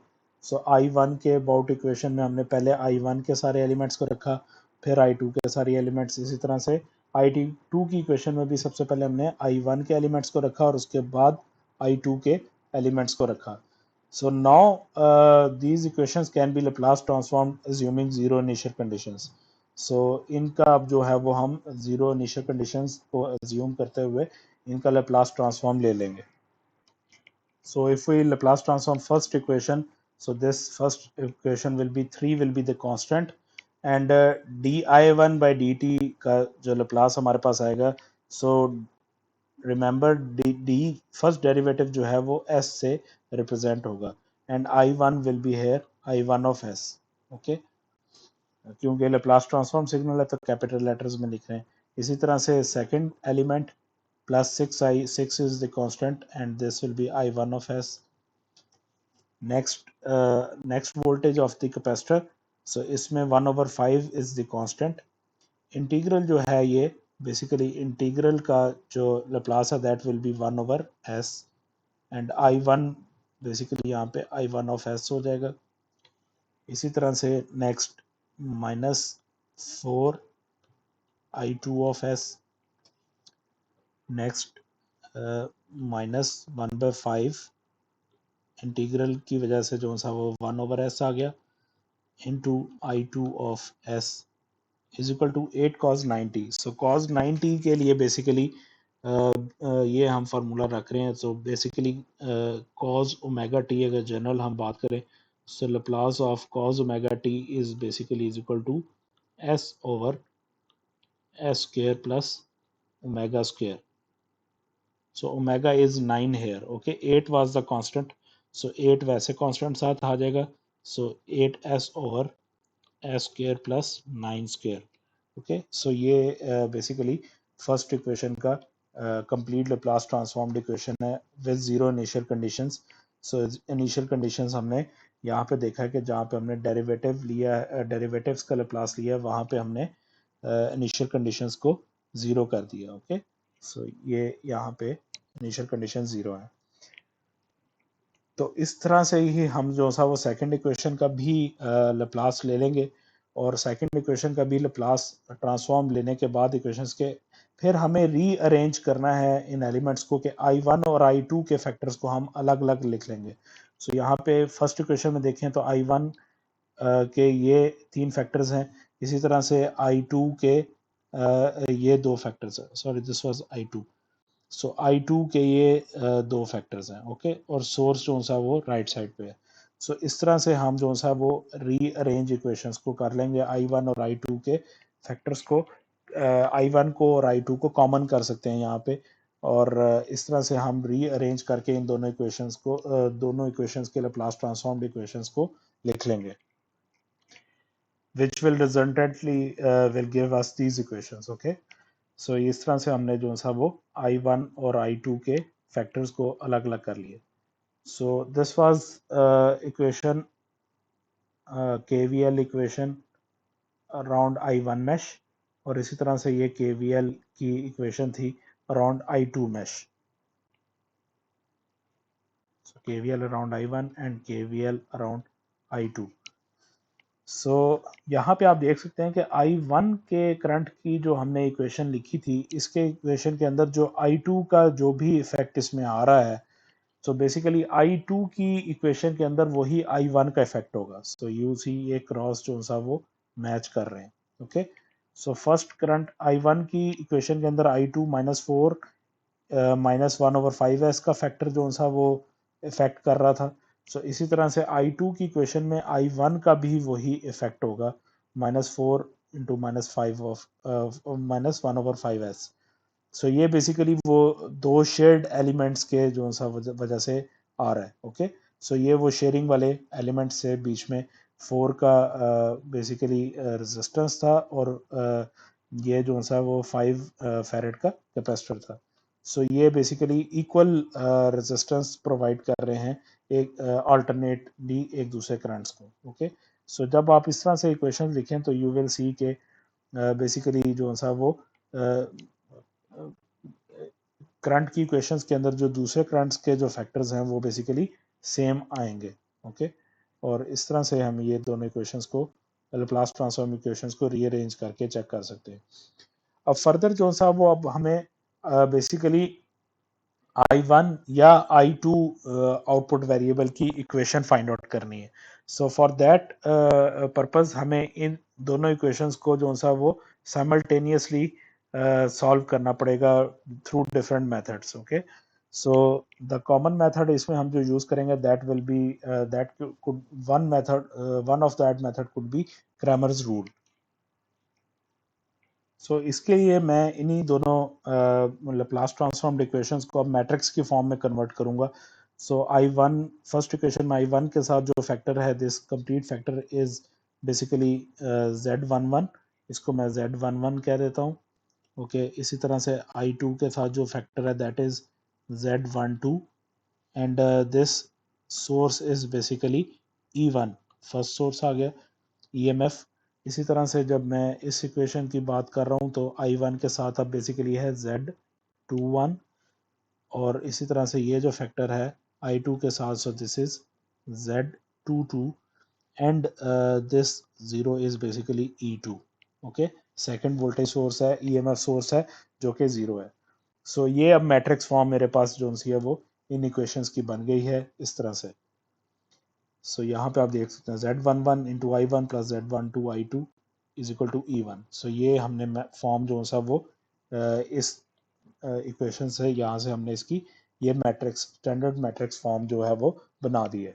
तो इस स्टैंडर्ड मैट्रिक्स फॉर्म में बेसिकली ये Z के सिंबल जो है वो इम्पीडेंस के तौर पे जो है वो रिप्रेजेंट कर रहा है। So V is equal to I R, आपने जिस तरह देखा है। So voltage is equal to I directly proportional to current, and basically इसमें रेजिस्टेंस आ रही होती है। सो ओवरऑल जब हम सारे एलिमेंट्स की रेजिस्टेंस की बात करते हैं तो that is represented as impedance. So ये हमारे पास इक्वेशन जो है वो basically V is equal to I Z बन जाएगी। So Z is basically overall resistance of capacitor, inductor and resistor combined, okay. So ये इसलिए हम इसको Z से रिप्रेजेंट कर रहे हैं, इम्पीडेंस से रिप्रेजेंट कर रहे हैं। सो यहाँ पे हम देख सकते हैं कि Z11, Z12 और Z21 और Z22 जो हैं ये बेसिकली इम्पिडेंसेस क्या हैं जो कि अभी हमने पिछली स्लाइड पे देखी हैं। ओके, एंड अगेन यहाँ पे देखें कि Z11 Z12 और Z21 जो सा वो आपस में सेम होंगी, जो कि दोनों मैशेस के लिए जो सा वो सेम आ रही थी। ओके, एंड E1 जो सा वो इंडिपेंडेंट वोल्टेज सोर्सेज है और E2 इंडिपेंडेंट वोल्टेज सोर्स है जो कि सिर्फ I2 मैश को ड्राइव कर रहा है, और E1 जो सा वो इंडिपेंडेंट वोल्टेज सोर्स है जो कि I1 मैश को ड्राइव कर रहा है। सो दैट्स हाउ मतलब हम मैट्रिक्स फॉर्म में इस तरह से इन्हीं लैप्लास ट्रांसफॉर्म्ड इक्वेशंस को लिखेंगे, and the solution of these output variables of these equations can be computing using Cramer's rule. Okay, for example अगर हम सिर्फ I2 को find out करते हैं, so I2 में Cramer's rule basically क्या है, it is a fraction, proper fraction है ये, basically एक rational function of s होगा। so rational function में क्या आ रहा है कि denominator में हमारे पास जो है वो basically determinant of this impedance matrix है, Z11 Z12 Z21 Z22। so determinant of the impedance matrix जो सा वो डिनोमिनेटर में आ जाएगा, और न्यूमिनेटर में जो सा वो जो भी वेरिएबल हमने फाइंड आउट करना है उस वेरिएबल का जो कॉलम है वो बेसिकली सोर्सेज के कॉलम से रिप्लेस हो जाएगा। So first column was I1 column, I1 of S colon था, एंड सेकंड जो सा वो हमारे पास I2 ऑफ एस कॉलम था। so here we want to find out I2। so I2 जब फाइंड आउट करना है तो I2 के फैक्टर में हमने देखा कि हमने I2 के इम्पिडेंस फैक्टर्स में हमने सोर्सेज के कॉलम को जो सा वो रिप्लेस कर दिया, I2 के कॉलम को रिप्लेस करके सोर्सेज के कॉलम्स को रख दिया, और इस तरह से इसका जो सा वो, और फर्स्ट जो I1 का है वो बेसिकली वही कॉलम रहेगा। सो इस तरह से इसका जो सा वो बेसिकली जो है वो डिटर्मिनेंट ले लिया जाए, तो इस पूरे डिटर्मिनेंट को जब बेसिकली हम डिनोमिनेटर में इम्पिडेंस के डिटर्मिनेंट से डिवाइड करेंगे, so then in resultant we will get Laplace transformed equation of second current I2। so this will be the final equation, the resultant equation of I2। similarly अगर हमें I1 current find out करना होता तो जब हम Z11 Z21 की जगह जो सा वो E1 E2 को रिप्लेस कर देते हैं, ओके, फॉर I1, और यहाँ पे जो सा वो बेसिकली यही Z12 और Z22 आ जा रहा था। Okay, so that's how we will apply Cramer's rule to find out the final resultant equation of I1 or I2 currents। so this is the example problem for mesh analysis, और same इसी तरह से आप इसके अंदर जो सा वो इसकी mesh equations को निकालेंगे I1 और I2 की फॉर्म में, और फाइनली आप जो सा वो I2 की भी इक्वेशन जो सा वो निकाल सकते हैं। So same the procedure was again जैसा हमने शुरू में किया कि I1 और I2 यहाँ पे आपको करंट की डायरेक्शंस दोनों मैशेस में दी हुई हैं, तो आप I1 को लेट से लेके चलें तो इसके हिसाब से आप एलिमेंट्स के साइंस असाइन कर दें, और फिर इन एलिमेंट्स के इक्वेशंस वोल्टेजेस की जो सा वो इक्वेशंस लिख लें, एंड देन प्रीवियसली जिस तरह हमने एग्जांपल किया सेम उसी तरह से आप इस एग्जांपल प्रॉब्लम को सॉल्व करते हुए ये इसकी साइमल्टेनियस इक्वेशंस जो सा वो फाइंड आउट कर सकते हैं लैप्लास डोमेन, और इसी तरह से फर्दर I2 और I1 की इक्वेशन भी आप यूजिंग क्रैमर्स रूल इसमें फाइंड आउट कर सकते हैं। नेक्स्ट कुछ इलेक्ट्रिकल नेटवर्क्स की हम बात करें तो those electrical networks will be solved by nodal analysis और KCL। So in these type of networks हमारे पास उसी तरह से सारे ये एलिमेंट्स गिवन हैं, and in sources independent sources we have current sources. Okay, so arrows inside circular symbols represent these are the current sources. Okay, independent current sources हैं ये। अब KCL जब हम अप्लाई कर रहे हैं तो we are writing equations of current, it is Kirchhoff's current law. So हमें हर एलिमेंट के करंट की इक्वेशन जो है वो लिखनी है। सो जब हम हर एलिमेंट के करंट्स की इक्वेशन लिखेंगे, so then the variable will be the voltage. Okay, so voltage will be the variable, और वोल्टेज हमेशा एक नोड के अक्रॉस होगा। नोड मींस कोई ऐसा पॉइंट जहां पे मल्टीपल एलिमेंट्स आके कंबाइन हो रहे हो। ओके, दो या दो से ज्यादा एलिमेंट्स मिल रहे हों, so that point is called node. For example जिस तरह के ये नोड 1 की बात करें तो ये पूरी की पूरी जो सा कंप्लीट जो मैंने एनसर्कल किया, दिस इज नोड 1। ओके, ये सारी नोड 1 है। सो इस सब को हम नोड इस तरह से कह रहे हैं कि इसी एक पॉइंट के ऊपर, ये सारी अगर देखें तो ये सारा पॉइंट बेसिकली एक वायर है। ओके, सो वायर का मतलब है कि इसके क्रॉस जो सा वो कोई भी वोल्टेज ड्रॉप नहीं होगा, नो रेजिस्टेंस, मींस के जो वोल्टेज इस पॉइंट पे है वही वोल्टेज इस पॉइंट पे है और वही वोल्टेज इस पॉइंट के ऊपर भी है। ओके, सो ये सारी की सारी बेसिकली एक ही नोड है, एक ही पॉइंट है। और इस पॉइंट पे देखें तो एक ये वोल्टेज सोर्स कंबाइन हो रहा है, इसी तरह से ये इंडक्टर भी इस पॉइंट के ऊपर जो है वो कंबाइन हुआ है, और इसी तरह से ये रेजिस्टर भी इस पॉइंट पे जुड़ा हुआ है, ये कैपेसिटर भी और ये रेजिस्टेंस भी। तो ये 5 एलिमेंट्स जो हैं वो इस एक पॉइंट के ऊपर कंबाइन हो रहे हैं, जिसको हम नोड कह रहे हैं, नोड 1 कह रहे हैं। सो इस नोड के ऊपर जो है वो बेसिकली कोई वोल्टेज होगा, नोड 1 है तो हम इसको V1 कह देते हैं कि इस जगह पे V1 वोल्टेज होगा। इसी तरह से नेक्स्ट अगर हम देखें, जब भी दो पॉइंट्स के दरमियान किसी भी नेटवर्क के अंदर कोई सर्किट एलिमेंट आ जाए तो तब वो वहां पे वोल्टेज डिफरेंट हो जाएगा, वो डिफरेंट नोड हो जाएगी। फॉर एग्जांपल अगर हम इस पॉइंट की बात करें, सो इस पॉइंट पे भी देखें तो इस ये पॉइंट और ये पॉइंट ये बेसिकली वायर ही कनेक्टेड है, ये एक ही पॉइंट है। सो यहाँ पे एक ही वोल्टेज होगा, जिसको हम इसलिए हम इसको नोड 2 कह रहे हैं। एंड फॉर एग्जांपल इसका वोल्टेज कौन सा, वो V2 हो जाएगा। अब V2 और V1, नोड 1 और नोड 2 डिफरेंट कैसे हैं? सो ये इस वजह से डिफरेंट है कि बीच में इनके दरमियान जो सा ये दो सर्किट एलिमेंट्स जो सा वो कनेक्टेड हैं। सो जब भी हम V1 वोल्टेज की बात करेंगे तो वो V2 पे पूरा वही वोल्टेज नहीं ट्रांसफर होगा, क्योंकि बीच में इन सर्किट एलिमेंट्स की वजह से वोल्टेज ड्रॉप आएगा, और जैसे ही वोल्टेज ड्रॉप आया तो V1 और V2 इक्वल नहीं रहे, hence they both are different voltages, and different voltage होने की वजह से ये नोड भी डिफरेंट हो जाएंगे, नोड 1 एंड नोड 2। ओके, सो जब भी दो पॉइंट्स के दरमियान कोई ना कोई सर्किट एलिमेंट आ जाए, so they will be treated as different node.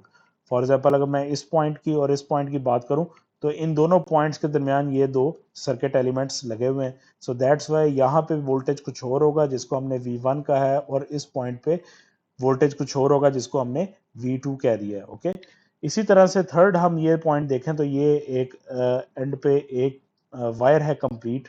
Okay, so ये भी एक डिफरेंट नोड है जिसको हमने रेफरेंस नोड कह दिया। In other words we can take it as ground node. So यहाँ पे भी वोल्टेज जो है वो V1 और V2 के हिसाब से डिफरेंट है, जिसको हमने ग्राउंड कह दिया है, और ये रेफरेंस नोड होगी। सो यहाँ पे भी देखें तो हम 1 2 3 4 5 एलिमेंट्स जो सा वो कंबाइन हो रहे हैं, और ये पूरी की पूरी लाइन के ऊपर क्योंकि कोई सर्किट एलिमेंट नहीं है तो ये एक ही सारी लाइन एक ही नोड कंसिडर होगी, रेफरेंस नोड। सो बेसिकली यहाँ पे हमारे पास 3 नोड्स हैं अब, एक V1 नोड है, एक V2 नोड है, और एक रेफरेंस नोड है। सो बेसिकली दो लाइव नोड्स हैं, V1 and V2, and one is reference node ground. ये अर्थ नोड है, ये ग्राउंड नोड इसको हम कह देते हैं। सो बेसिकली लाइव नोड्स के ऊपर जो सा वो नॉन जीरो वोल्टेज होगा V1 और V2 के ऊपर। ओके, अब क्योंकि हम KCL अप्लाई कर रहे हैं तो हम हर एलिमेंट के करंट की इक्वेशन लिखेंगे, and the output variable will be this voltage 1 and voltage 2। So these node voltages are basically output variables V1 and V2, and that's why we are saying it as nodal analysis, क्योंकि हम इसके ऊपर अब node के voltages find out करेंगे। So for simplicity, अगर इसी circuit को मैं रीड्रॉ करूं तो इसको मैं फॉर सिंप्लिसिटी इस तरह से रीड्रॉ कर सकता हूं। सो हेयर वी सी कि ये जो पूरी एक वायर थी, तो बेसिकली इसको मैंने अंडरस्टैंड करने के लिए आपके ज़्यादा सिंपल करके बनाया कि ये पूरी वायर बेसिकली एक ही पॉइंट है। सो अगर मैं ये एक्स्ट्रा वायर बीच में से निकाल दूं तो बेसिकली ये पांचों के पांचों एलिमेंट्स यहाँ पे इस तरह से कंबाइन हो रहे हैं। ओके, ये वो करंट सोर्स, ये इंडक्टर, दो रेजिस्टेंस और ये कैपेसिटर, तो ये सारे के सारे बेसिकली इस तरह से इस पॉइंट पे कनेक्ट होंगे, और ये एक ही बेसिकली जो है वो नोड होगी। इसी तरह से, और अगर इस पॉइंट को देखा जाए, सो यहाँ से भी एक्स्ट्रा वायर्स को अगर मैं खत्म कर दूं तो एक्चुअली ये एक ही नोड है और एक ही पॉइंट है V2, जहां पे ये चार सर्किट एलिमेंट्स जो है वो आके कंबाइन हो रहे हैं। Okay, so basically we have these two live nodes V1 and V2, और इसी तरह से ग्राउंड से भी अगर मैं ये एक्स्ट्रा वायर निकाल दूं तो ये एक ही बेसिकली पॉइंट पे आके पांचों एलिमेंट्स कनेक्ट हो रहे हैं, which is ground node. Okay, so ये रेफरेंस नोड ग्राउंड नोड हो जाएगी। So basically इस तरह से we have two live nodes V1 and V2 and one is ground node or reference node. So for simplicity मैं इनको इस तरह से ड्रॉ कर सकता हूँ।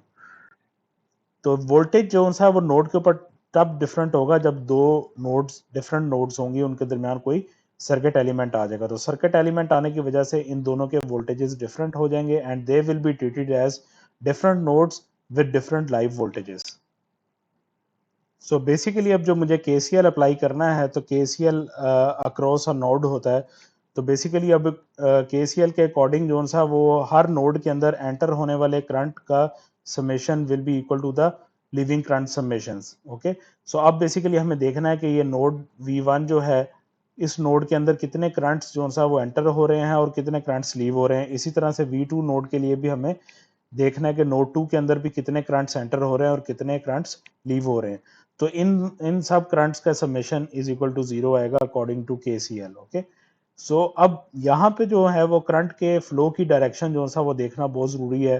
तो करंट के फ्लो की जो डायरेक्शन है वो एक ही डायरेक्शन पूरे सर्किट में बनेगी, उसके अलावा और कोई भी करंट के फ्लो की डायरेक्शन यहाँ पे नहीं आएगी।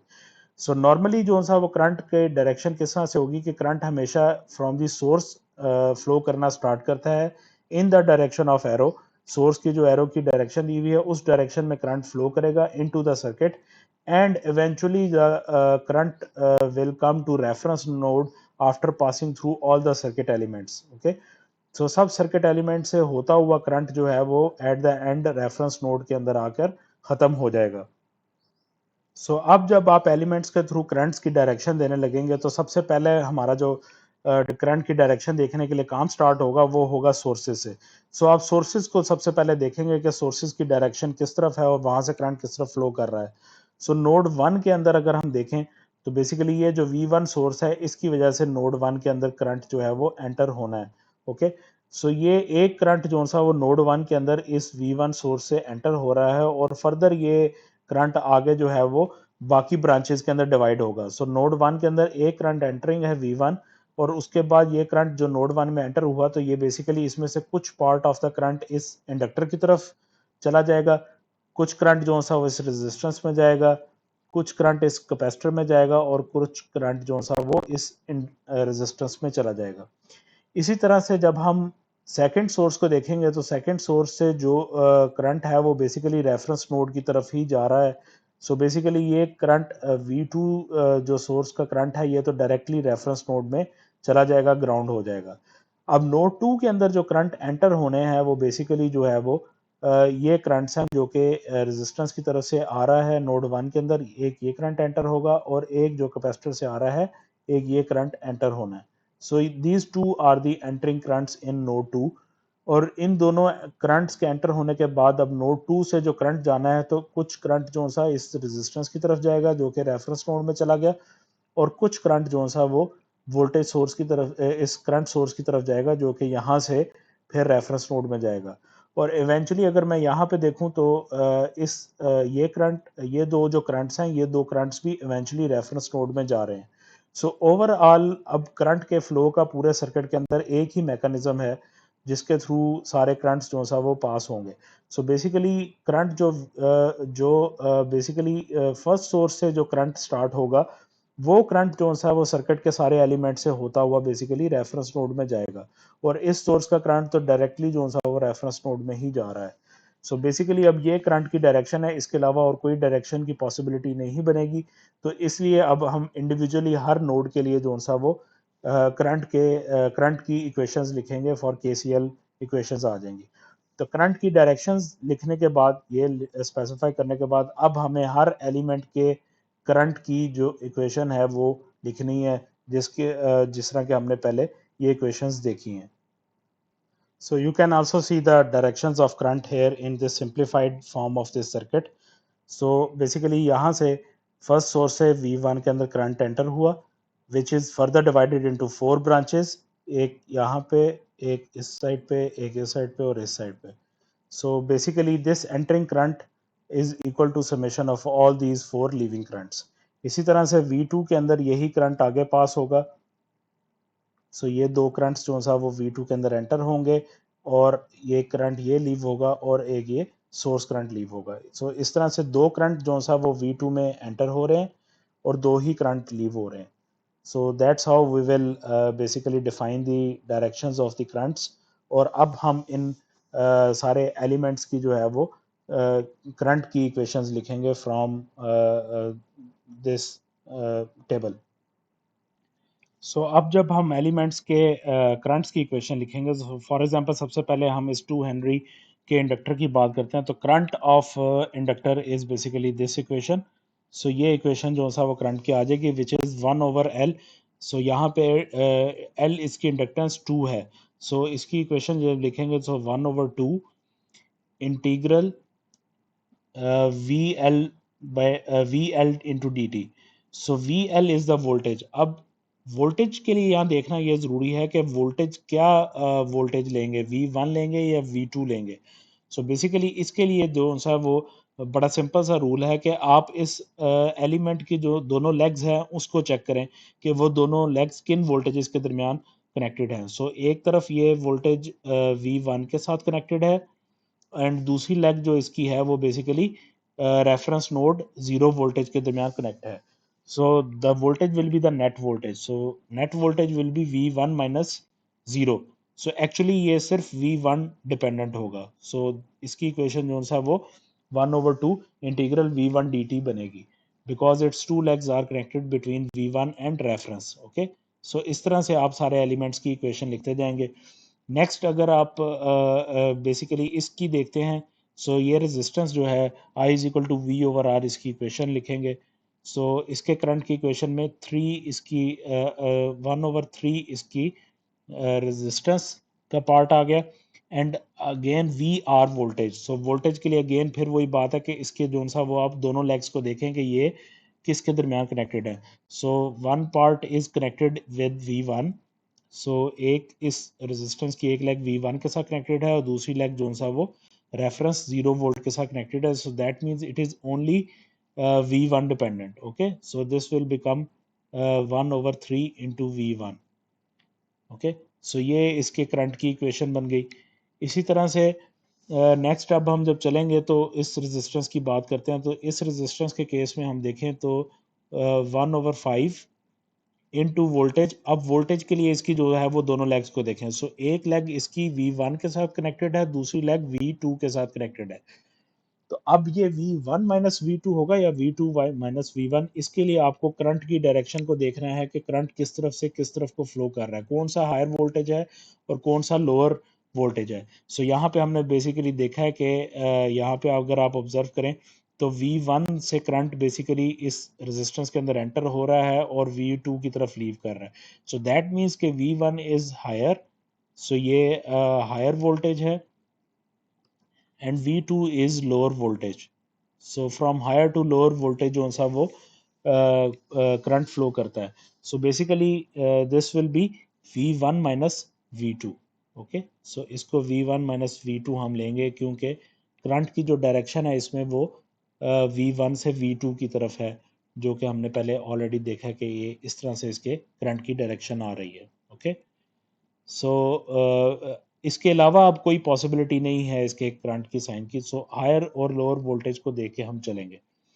इसी तरह से जब हम इस कैपेसिटर की बात कर रहे हैं तो कैपेसिटर का करंट है I is equal to C dV/dt. So C is 4 is its capacitance और डेरिवेटिव ऑफ वोल्टेज. सो अब यहाँ पे डेरिवेटिव ऑफ वोल्टेज किसका होगा. अगेन वोल्टेज के लिए इसके देखें कि दोनों लेग्स किसके दरमियान है. तो एक V1 के साथ लेग है और दूसरी V2 के दरमियान है.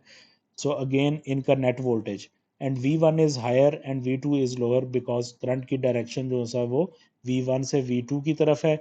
So then this voltage will be derivative of V1 dV1 minus d V1 minus V2 over dt. Okay, so ये इसकी बेसिकली जो सा वो करंट की इक्वेशन बनेगी.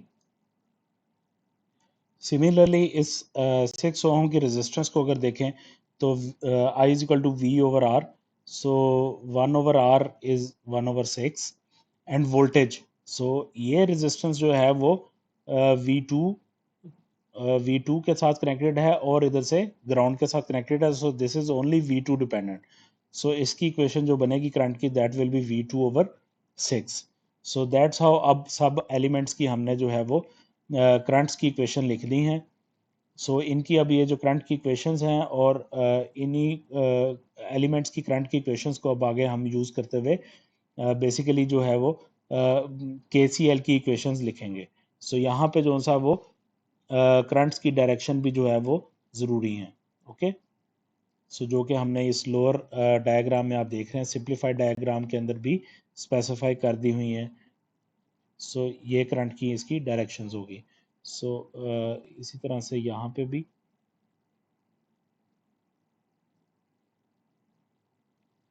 सो these are the directions of the current. अब हम जो सा वो इन वैल्यूज़ को यूज़ करते हुए केसीएल की इक्वेशन लिखेंगे इन एलिमेंट्स के लिए।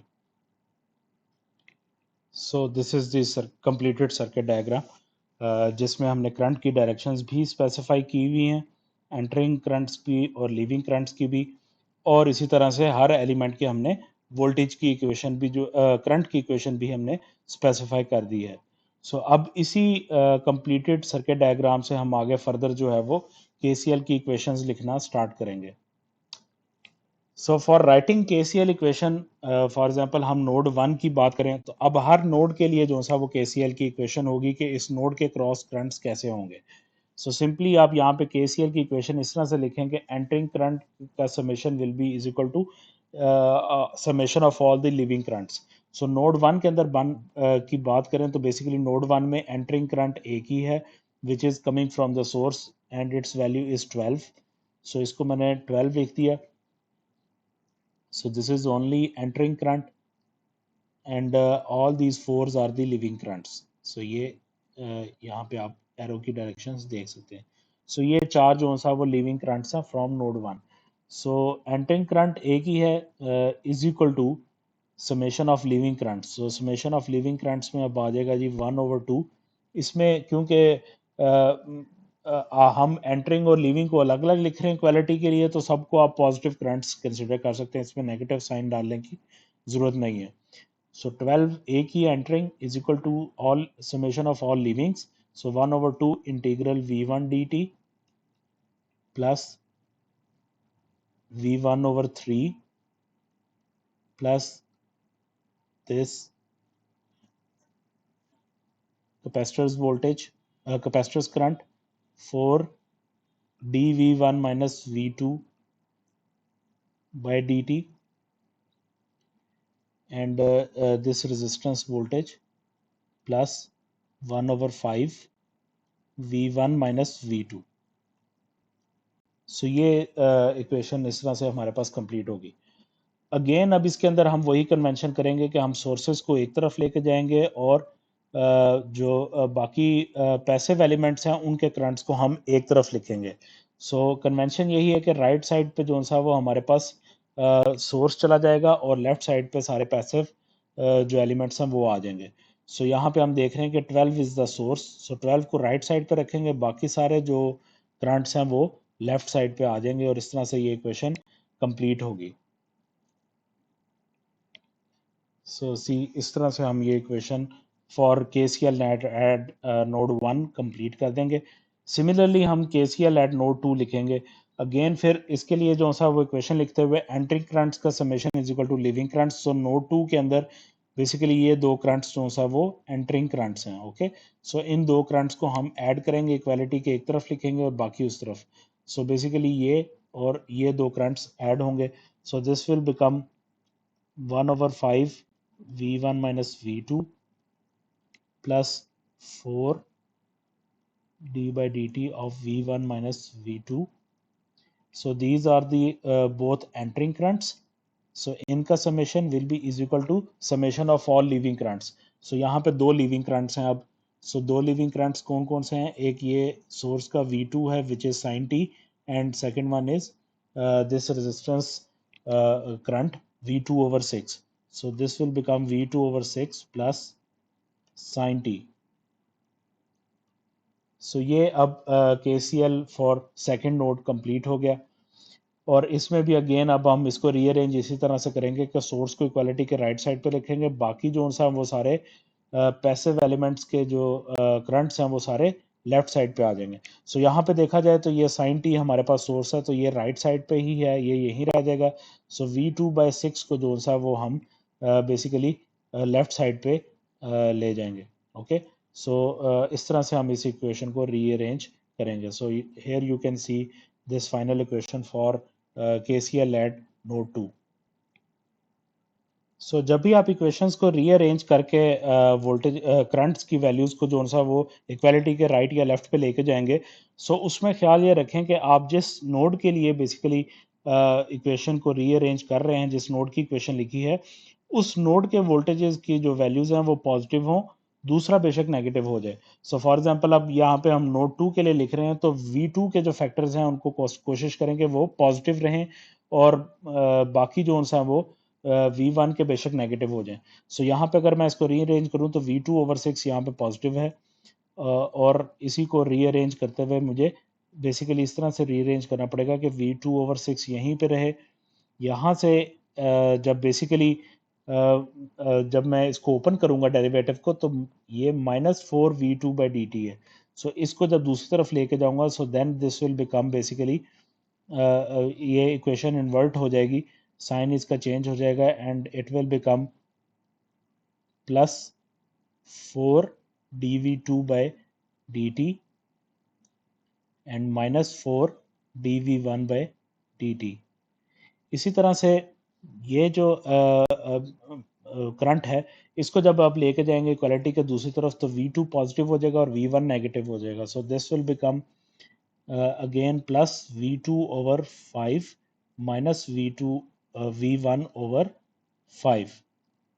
ओके, और इसी तरह से ये साइन टी जो सा इक्वालिटी के दूसरी तरफ जाएगा, so this will become minus sine T.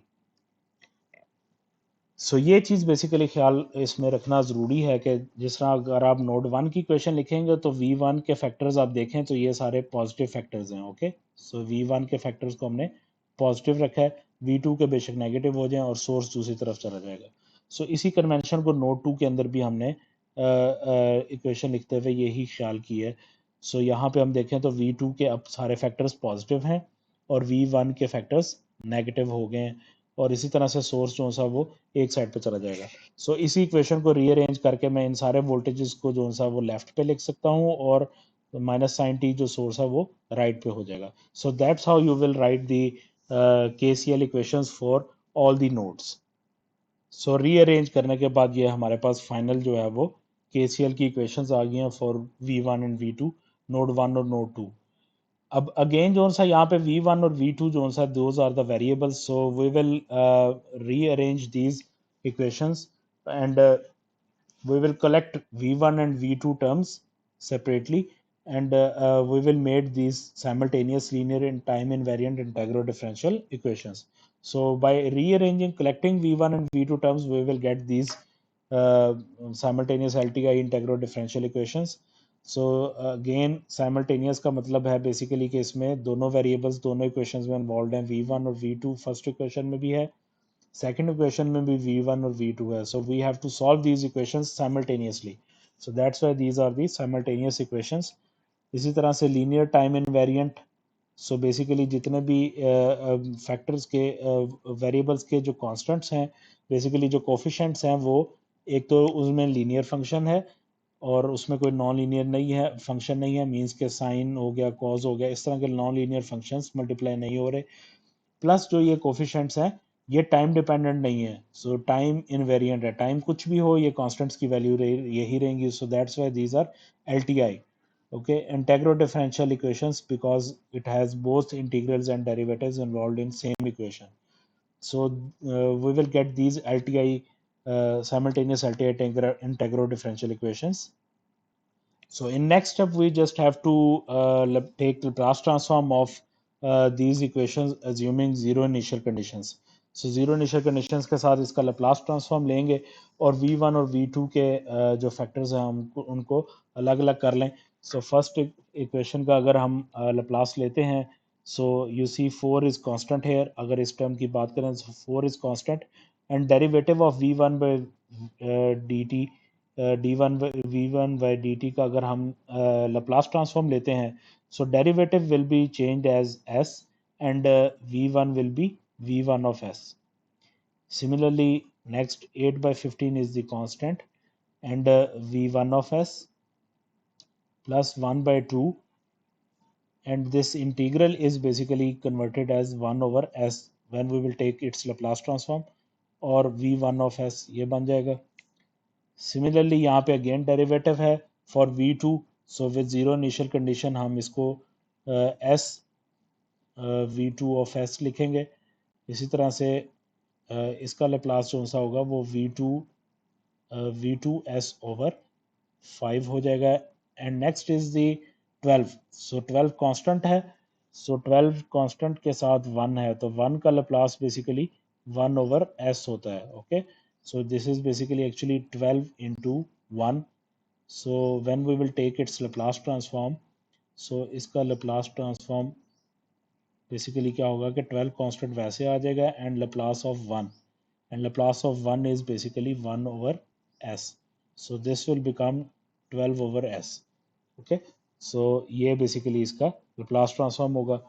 And similarly second equation को देखेंगे तो second equation में भी assuming zero initial conditions हम इसका Laplace ले रहे हैं, तो minus 4 s v1 of s minus v1 of s over 5 plus 4 derivative of v2. So basically derivative का s आ जाएगा, फर्स्ट सिंगल डेरिवेटिव है तो s and v2 of s plus 11 by 30 into v2 of s is equal to sine t. So sine t का Laplace basically हमारे पास अगर मैं जनरल फॉर्म में लिखूं तो साइन ओमेगा टी अगर हो, सो इसका अगर हम Laplace ले रहे हैं, so this Laplace is basically omega over s square plus omega square. So ये Laplace जो सा वो साइन टी का आ रहा है. So minus is constant here और ओमेगा की वैल्यू यहाँ पे 1 है, so omega is equal to 1 here. So its Laplace transform will be minus 1 over s square plus 1. Okay, so this will be the Laplace transform of second equation. So अब again हमने जो सा वो v1 के factors को इकट्ठा कर लेना है और इसी तरह से v2 के फैक्टर्स को इकट्ठा कर लेना है और सोर्स राइट साइड पे आ जाएगा. सो इस तरह से हम जो सा वो रीअरेंज करेंगे इन सारी टर्म्स को. सो रीअरेंज करने के बाद we will finally get equations with variables of with collected terms of v1 and v2. So अब जब हमारे पास v1 और v2 की कलेक्टेड टर्म्स आ गई हैं, सो यहाँ पे अब मैं इनकी बेसिकली मैट्रिक्स फॉर्म में लिख सकता हूँ. So when I will write this as matrix form, so basically this factor will become y11, this will be y12, this factor will be y21, this will be y22.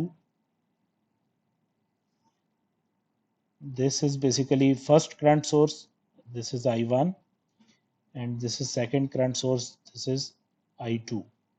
So that's how I will write these equations. So जब matrix form में हमने simultaneous equations को लिखा, सो ये हमारे पास basically बन गई. सो y11 y21 y12 y22. So basically y जो सा है this is called admittance, this is opposite of impedance. So you see जब हमने v is equal to I Z कहा था, so z was the impedance, लेकिन जब हम करंट की बात करते हैं तो current is equal to 1 over z into v. Okay, so 1 over z is basically this factor is opposite of impedance, which is represented as y, and it is called admittance. Okay, so y ये y1 y12 y22 ये सारी admittances की values हैं, उनकी forms को हमने इन the form of matrix लिखा है.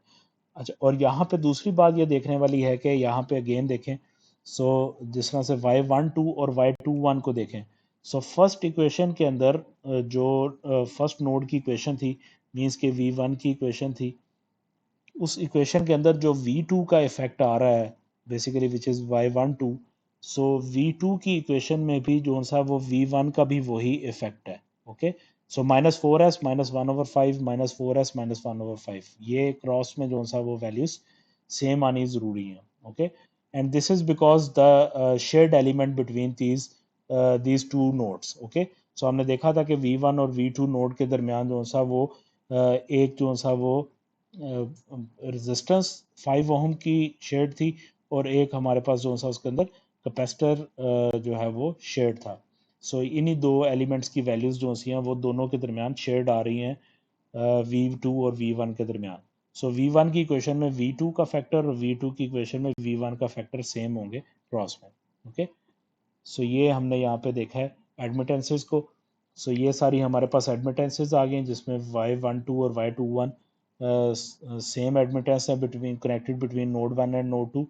I1 is basically independent current source driving node 1.